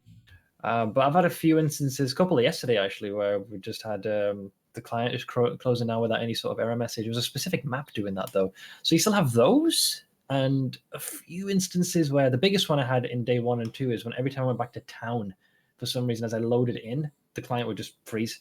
But after a couple of patches, it seems to have balanced itself out. So yeah, no major client freezes or crashes. And in general, the launch seems to have gone pretty well, at least from my perspective, anyways.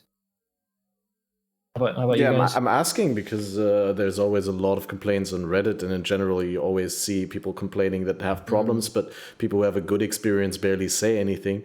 So I was just wondering whether the complaints reflected the actual situation. I have had some negative ones. I guess I can go over them, but definitely not as bad as previous leagues until probably about a week ago. So when the league started, everything felt smooth, didn't have any issue, which was really rare. I actually didn't crash for my first Legion until like mid-70s, and then I was like, okay, I'm spooked. Because it's basically you break everything, and then right when they spawn is when the crash was happening. So that happened. didn't die to it, thankfully. So that was like, I'm just going to chill on that. Then they said they patched it, so that was good. But I don't know if it was Texas server or other servers as well. It was really terrible. You'd basically take a map, and you roll a dice. It's got 20 sides. If you hit 20 or if you hit 0, you open your map, your hideout crashes, your map crashes, it's gone. That's it. If you hit a 1, you roll it, right? Anywhere from like 1 to 5 is basically your map is unplayable. You enter your map and you just have latency spiking up to 2K. And I'm just like, what? And it would just like rubber band like crazy. But other than those instances, everything has been good.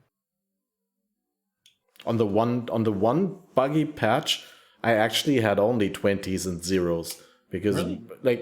On my Stormbrand Hierophant, I went into a zone and I was more or less guaranteed to crash within 2 minutes of entering the zone. And then the hideout, like you described, hideout crashed, map crashed, everything was gone. I gimped my early map progression so hard trying to find out whether it was actually, a problem that would reproduce. I don't know why I actually ran maps that I only had one copy of instead of I ran my maps testing on still both. with the 2K latency. I would just press Vol Molten Shell and hold right click Recyclone, and I'm like, I hope I don't die. I hope I don't die. I hope I don't die. But there was actually. Oh, you go on. I've had 3 crashes since the league started. Like nothing has gone wrong for me. I don't know. That's good. It just doesn't. There's been 3 crashes in the whole time since the league started. And he's the prime player too, like playing ED Contagion, blowing up every single pack at the same time. Oh, yeah. Maximum density, no issues. Yep. Opening every single Legion thing, a lot of it. 3 crashes since the league started. And 2 of them have been the last 2 days. I do Sounds have like to at say least- though, Sorry, go on.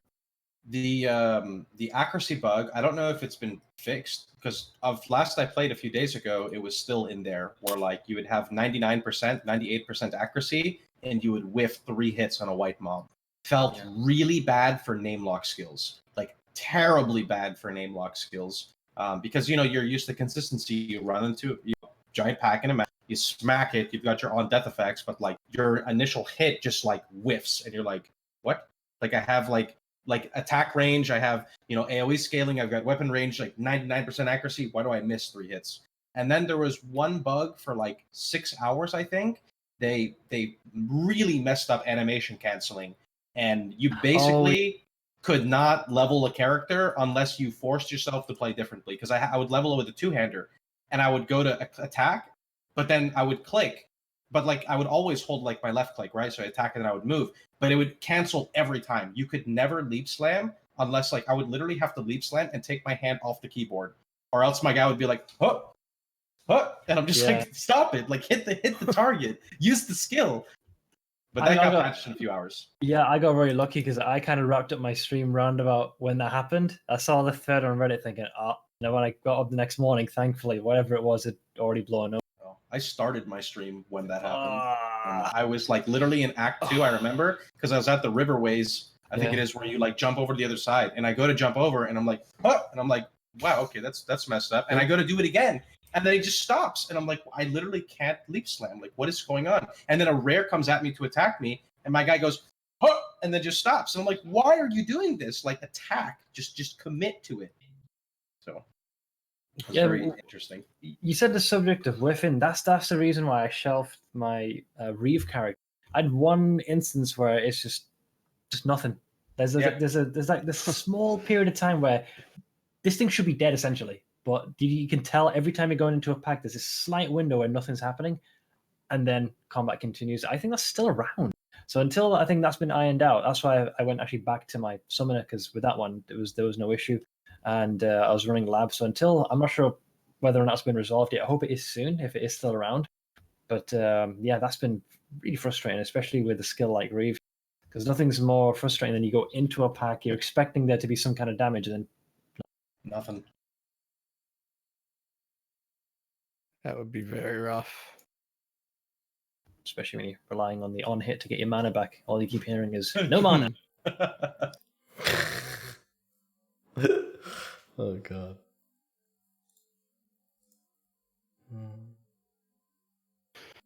Right. But it went fairly smooth for such a significant change. I mean, I'd expect a lot of bugs. I was hoping that it would be a really flawless release, because that's what we're all hoping for after Synthesis, that it would capture the big majority of the audience that comes to play the game. And then I think crashing and then having these problems with animation canceling probably drove a lot of people away again. Yeah, it's always something in the beginning. Some folks have even jokingly said that the next league, as opposed to having a new temporary league, just have it use that time to kind of polish everything up. I'm not sure if that's going to be enough time, or whether they've already got things in the pipeline for further down. I mean, would you guys be against that? Let's say, for example, that's what Legacy League and stuff is for. Isn't that what when they throw out a Legacy League is? Isn't that what this league was supposed to be? Where people were like, yeah, just don't make an extensive league, but just fix the game. I'll agree, it's pretty simple, and they've basically, I know no one pays attention to the lore and whatnot, but they have got iconic members from the lore, like being the main enemies. So, and like you said, it's not like, you gotta meet Carvis and get the memory blocks and get the collapsing memories and all that. It's just you find a monolith, you click it, kill stuff, get shinies. You said shinies to get more shinies. So that is a very easy league to explain. So I would agree, it's probably one of the more easier ones to get your teeth into. I would be very happy if they stopped creating new league mechanics up till 4.0 and just pushed everything into making the game cleaner up until the 4.0 release, where it's inevitably going to mess up a lot of things again. But just kind of like polish all of the older content, or make it so the older content is more relevant, so we don't hate our lives and end up hiring prophecy blockers to try to make money off of prophecy. I think that would be something really cool, right? Because like that is all untapped potential that not a lot of people like to kind of mess around with because they just don't see the point of it. And I think I'm a firm believer, and I have a different opinion than a lot of guys, but I'm a firm believer that like Path of Exile has so much untapped content that they can mess around with in the game for the people who enjoy the current leveling process and what they have to do, right? So like this league, I think, is a really good example of, I don't want to say like a low effort league, because that makes it sound like it's not like good and it's fantastic and I love it, but it clearly took significantly less work than something like Synthesis or even Bestiary or Betrayal or whatever. Like it was obviously a lot less work, but I'm having a lot more fun. And I would be very happy if they did leagues just of this more minor scope compared to what they've been doing recently. Yeah, I would be happy to see only this level of league from here until 4.0. Yeah. Like I'd be happy if they just did the littler ones, made it easier on themselves. This one is not as in broader in scope, because the Synthesis was actually a pretty big deal, not in terms of like just the mechanics, but the once again lore, the story relevance that Carvis, aka the High Templar Varus, it's a really big deal. I'm actually surprised they actually ended up shelving that, because usually when there's like voice acting and such a pivotal lore character, I was expecting them that they were going to find some way to make it go core, no matter how well it would have gone. So they are going to find a way. The last time we thought they'd cancel the league, it was Beastery, and they just came back with further plans. Don't worry, it'll be back. And when it comes back, it'll be in a massively nerfed state, and everyone will love it. Oh yeah. And then half of Reddit, when it comes back, will be saying, I miss Synthesis. It was really good when it first came out. Yeah, I missed Carvis' soothing voice. Yeah. It's like with Einhar. All of a sudden, it's a crowd pleaser. Yeah, I love how everyone's got a Reddit voice. Mine probably would have been, bring back the fucking nets, mate. I used to love Einhar. So everyone seems to have their own internal Reddit voice. Mine has gotten me in a lot of trouble over the years.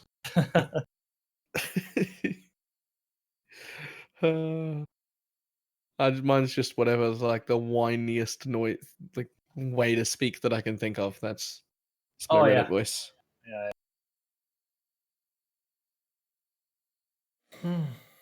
But yeah, no, I'm really on board with them all being minor leagues from now on. Like I say minor, makes it sound like it's like a really low budget league, but it's been so good.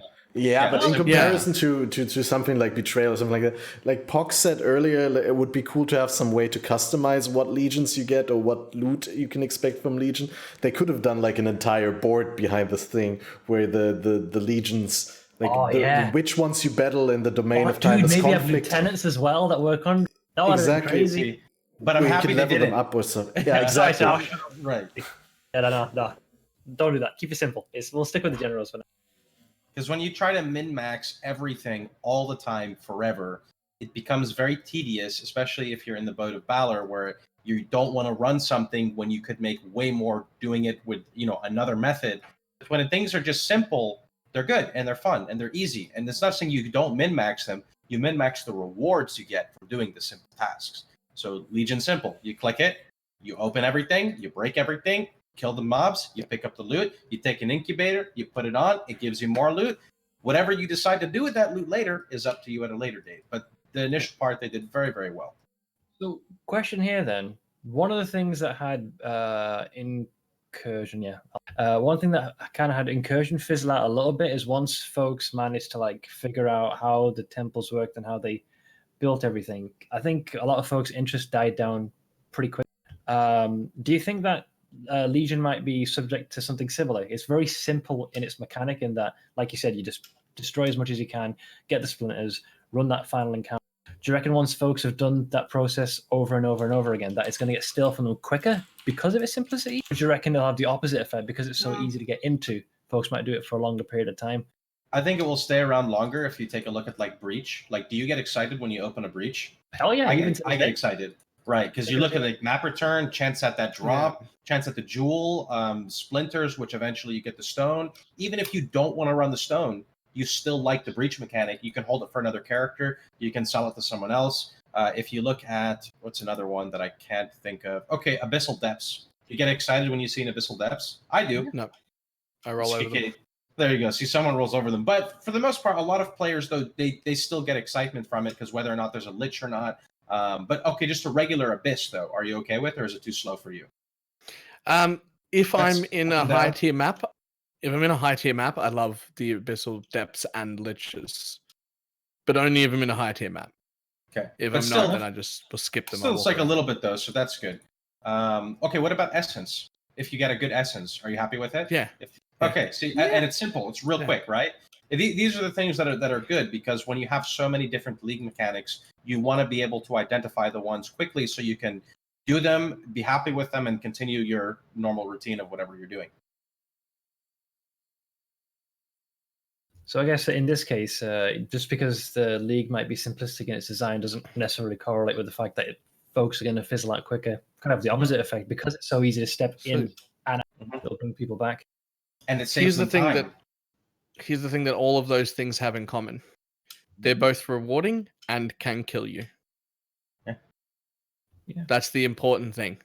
It needs to be both rewarding enough to risk my life and dangerous enough that it does risk my life. Right? That's and this league nails that. It's spooky as fuck. Even on my ED Contagion build, it's scary. They can kill me very quickly. The rares will kill me very, very quickly. But I still open all of them. That's actually because they're so rewarding that I want to. Yeah, the way I kind of measured how much I enjoyed the league. I'm not sure if you guys are on a similar boat, but it was a couple of things. I find myself every time I see a monolith, even when a new character is leveling, I always find myself interacting with it. In other leagues, sometimes there's the same pattern persisted. Early level, you think it's not really worth it because the rewards are not going to be all that great. But for some reason, even though the rewards aren't too crazy for early Legion, I still find myself every single time interacting with the monolith. I'm not sure if that's the same for you guys, but that for me was a clear sign that I'm thoroughly invested in it. Because when it was Synthesis, every time, once you made a new character, you just hear Carvis, please, kind soul, or oh dear, oh dear, oh dear, over and over until finally you get to the maps, and then you decide to have a conversation with it. So whereas the monoliths are a completely polar opposite effect, I find myself drawn automatically to them. So for me, definitely day one, I interacted with them way more on my first character than I would say now if I were to make a new character and do I would probably click the Legion and just kill whatever is in my direction. And if something is there, like a war box or incubator, I'll definitely stay around for that, collect the reward, but then just continue on. But there's no reason not to because you're getting XP, right? So it doesn't stop you at all. Yeah. That's the same thing I do on ults now. So I'll click everyone I pass, but I will just continue on along my way. And if any decent mob, something with a currency symbol, a chest, something, if there's anything on my way worth stopping for, I'll stop for it and do that. Cool. Yeah. Interacting while leveling is definitely for me that's where I notice it's different. And it's also I find myself playing off stream, which generally I don't do because I just don't want to die off stream, or I don't want to have like an interesting drop or have something cool happen. But now it's like when I'm sitting here after stream, I can stream more, but sometimes I have like meetings or podcasts and stuff like that, or I'm eating food and I don't do that during the stream, not every time at least. Then afterwards, in that 1 hour between eating and going to bed, it's not worth firing up a stream for less than an hour. Yeah, but you can farm a couple of maps, like just a couple white tier maps, just a bunch of legions, and get some rewards. Maybe a good minus mana ring or something. I'm with the pad like this, like half brain dead, just like 1 extra hour, barely. So that's how I'd end up. That's not worth streaming. No one wants to see me about to pass out, going full resident sleep. Yeah, exactly. But you're still in good enough shape to do white maps. Yeah. I mean, or just like in this case, I might just run a delve for a little while, or maybe just run a few labs. Just depends. I just don't turn off the stream.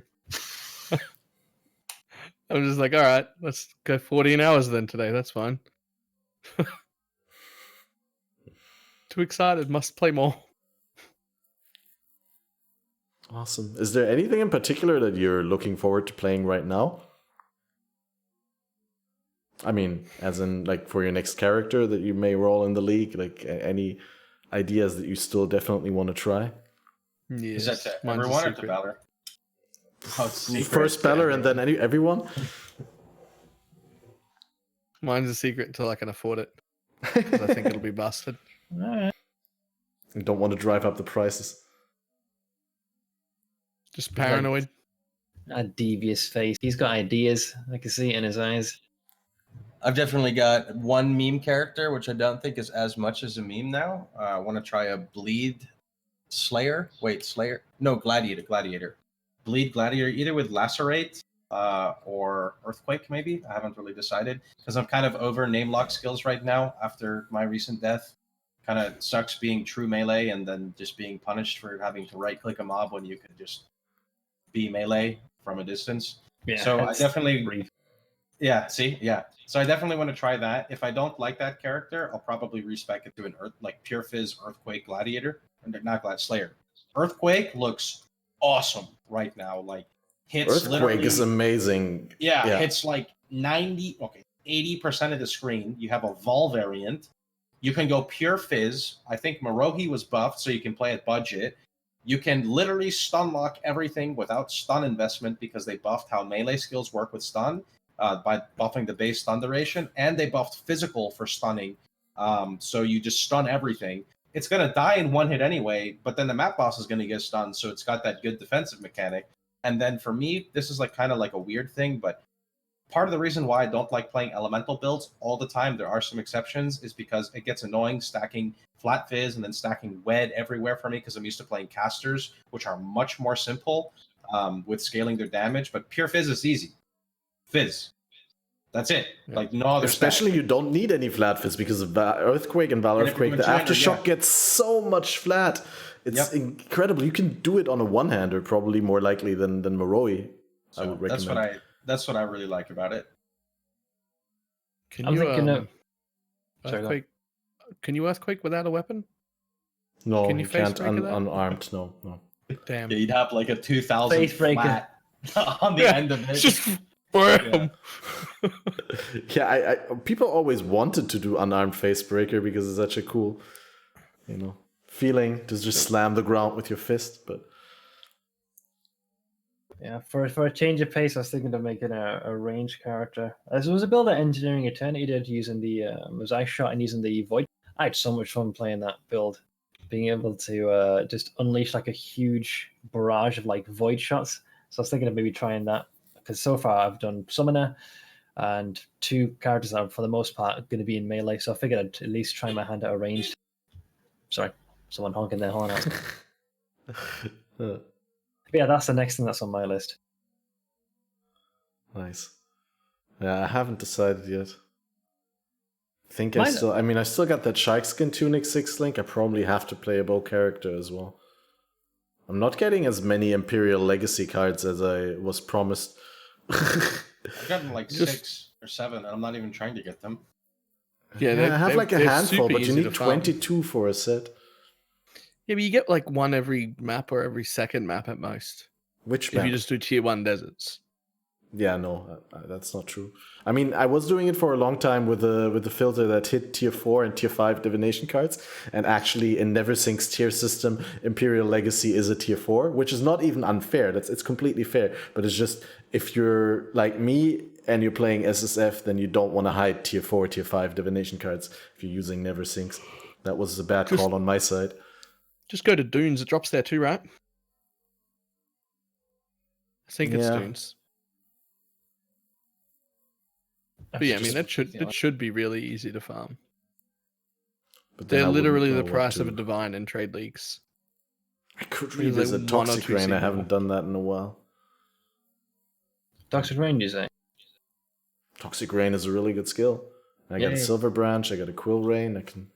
I'll keep forgetting yourself on, yeah. God damn it, yeah. Yeah, exactly. I'm sort of self on. I have to work with what I have. That's why I'm constantly referring to what is in my stash right now. What I still have to use. You can always full fizz impale bows too. Just Yeah, Yeah, Yeah, I that's think- what my other character is going to be. I think I'm gonna actually quickly do a Cyclone, either Champion or Gladiator with Impale and a staff, because I found a 430 DPS staff with the Temple prefix. Like it has a Temple prefix of 160 something increased Fizz, and then 10% of Fizz is extra chaos, but it also has like a tier 6 or tier 5 hybrid Fizz increase, and I crafted Flat Fizz. So it's actually 430 DPS plus the 10% extra chaos. So that should be good. But then you can't do Brutality because then you don't do the chaos. There's enough multipliers now. I don't think you have to worry about brutality. Yeah, there's enough gems that work well. That's true. like it's Close nice, combat. but ooh, yeah. Close combat only works with axes and swords, though. Just kidding. Kidding? Well, you still have. Let's see. I'm looking at my Cyclona right now. You still have like Fortify, Impale, not close combat. What else do I have? No. Pulverize. That's what I meant to say.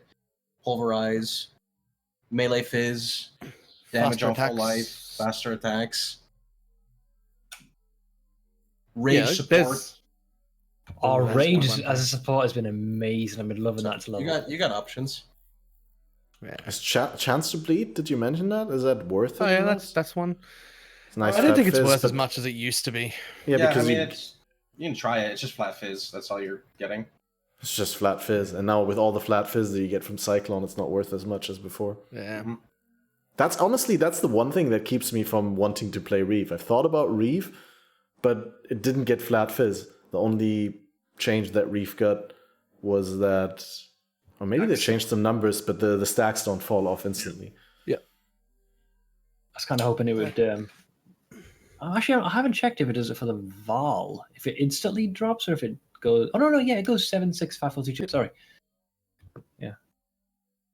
That's nice. Yeah. Okay, Balor doesn't want to share his top secret build idea. It's only because it's really hard to get the chess piece that I want. There's only like 2 of them for sale that exist in hardcore. There's a hint. You got your mission chat. Figure out what he's trying to do. Exactly. Just try and So- find out which search request for body armors on PoE trade returns exactly 2 chest pieces. So I need to like get a hold of one and then maybe get hold of a backup one just in case it goes as well as I think it's going to go. Because they're hard to get hold of. In softcore, there's like 300, 400 of them online. In hardcore, there's 2, including offline. So I'm like, well, I'm just gonna quietly acquire these first, and then if my idea works, I will have the thing I need for them. Cool. So yeah. All right. So, yeah, I think that rounds it off perfectly. It's been a fun podcast. Do you want to quickly tell the viewers when they can expect you to stream and what they can expect to see? Pohx, where can we find you? I mean, For those of you who don't know. Sure. I usually start around 9 to 11 a.m. Central Time. I stream 6 days a week. I don't stream on Saturdays. Sometimes I have a bonus Saturday stream. Usually I'm doing stuff like this. You can also find me on YouTube at just Pohx or Pohx Kappa. You can see a lot of budget builds on there, / builds in theory that never make it to Uber Elder because I don't really like doing that stuff in hardcore. And then other than that, I have been playing some games on the side since I do get not burnt out from PoE right away, but I don't play it as much as I used to. So currently playing the new auto chess right now. That's on The League of Legends auto chess? Oh, well, that one's technically the newer one, but this one came out the other day, which is the Valve one, which is basically auto chess just through Steam. I've been playing Warcraft 3 since 2003 on the custom game, so I figured I'd check it out at some point. That's pretty cool. Nice to play on the side when you're running some white maps. Yeah. Just play Nice. 2 games at once. It's fine. I do that a lot.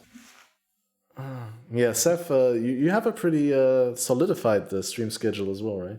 Oh yeah, I'm pretty like always the same time. So in my case, going off UK time, I usually stream 8 hours every day, with the exception of Friday, where it's just 5 hours. That is my rest day, so I don't really have a full day off ever. So I'll be on basically the same time tomorrow, basically here until Friday for 4 p.m. The UK time. I got affiliate asking. I'm not doing a 24-hour stream. Sorry, he always keeps asking me this. It's driving me insane. I did one 24-hour stream. I'm not doing it again. But yeah, I'm on pretty much every day, 8 hours from 4 p.m. till basically midnight, with the exception of Fridays where it's just 5 hours. And yeah, the plan here. My stream is let's say much more slow paced. Like I said, I spend most of my time usually interacting with chat, so my progress is very, very stunted. But if you're looking if you got any questions or more of if you're still new to the game, I've got a lot of folks in stream that are very helpful. So if you have any questions, just feel free to ask. I usually try and respond to as many people as I can.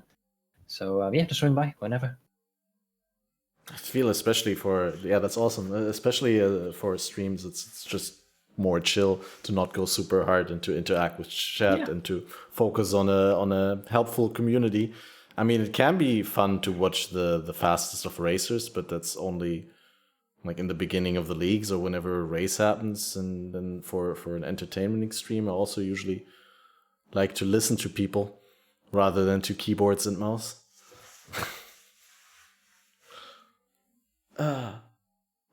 Yeah, Balor, where can we see you do squats and handstands and diamond hand push-ups for subs and bit money? At BalorMage, just basically everywhere. Twitter, YouTube, Twitch. I'm online all day, every day, at least in Australian times. I have no idea what the normal times are, but usually starting somewhere like an hour from now, anywhere between like 8 and 10 in the morning. I try to start in Australian time, and then I end whenever I get too tired, which is usually more than 12 hours after that. Every day, dedicated. 7 days a week, forever. Nice. Yeah, for those of you interested in watching the stream that happens on this channel, I stream pretty much every day, usually starting at 4 or between 4 and 5 in the afternoon. I used to say 4:20 CET, but then I never make it on time, so that's kind of the meme. But I also usually communicate a lot via Twitter. And I think all of you got Twitter accounts, but you use them sporadically. Yeah, I don't use mine. Yeah, I don't as really. much. I used to use mine, and then it got hacked, and then the person sent a lot of angry messages to PoE streamers under my name and posted a lot of not safe for work content on there, and I didn't get it back for like a month. So I pretty much just use Discord. I don't really use Twitter anymore. Yeah. I mean, I got Twitter, but I tend to focus more on Discord. It's easier to interact with the for those. I'm on Twitter every day. I'm on Twitter, I'm on Discord, I'm on YouTube. It doesn't matter where you message me. I'm going to get everything all the time. Except Twitch messages. Yeah, Twitch PMs are Twitch terrible. PMs are the worst. I get just lost. don't bother. You'll just never. They'll disappear. Really? They're I've gone. had the only issue I had is when it says your message failed to send. I've had that a couple. But in general, when folks PM me, I tend to get it. I have a Yeah. Me? I have a legacy inbox from the old days of streaming where all your inboxes used, like your private messages would go to this specific inbox rather than the Whisper. I don't think Whisper was a thing back in the day. All right. Huh. No. I wonder if I Nice. can access it still. I still have like my original closed beta key from playing Path of Exile and like I guess beta or it was alpha and alpha key back when we had the Kiwis where someone messaged me, "Hey man, check this game out, it's Path of Exile." And here I am, 7 years later. Wow. Yeah. Six- no, it's six- been a 6 journey. years? 5.5 for PoE. I don't remember. Yeah, I don't even know when you started. I think you were one of the first streamers I checked out back in 2014 when I got dragged into PoE. Long time. Yeah, but awesome. Thank you guys so much for being on, and I hope I did not ignore one of you guys' messages or something like that during the show that you have to go or something like that, because I can't see messages during with the setup with the Discord. But it was fun. Thank you it's so much awesome. for coming. Yeah, thanks for inviting me. And Really Thanks for appreciate having it. us. Yeah, bye guys. Take it easy.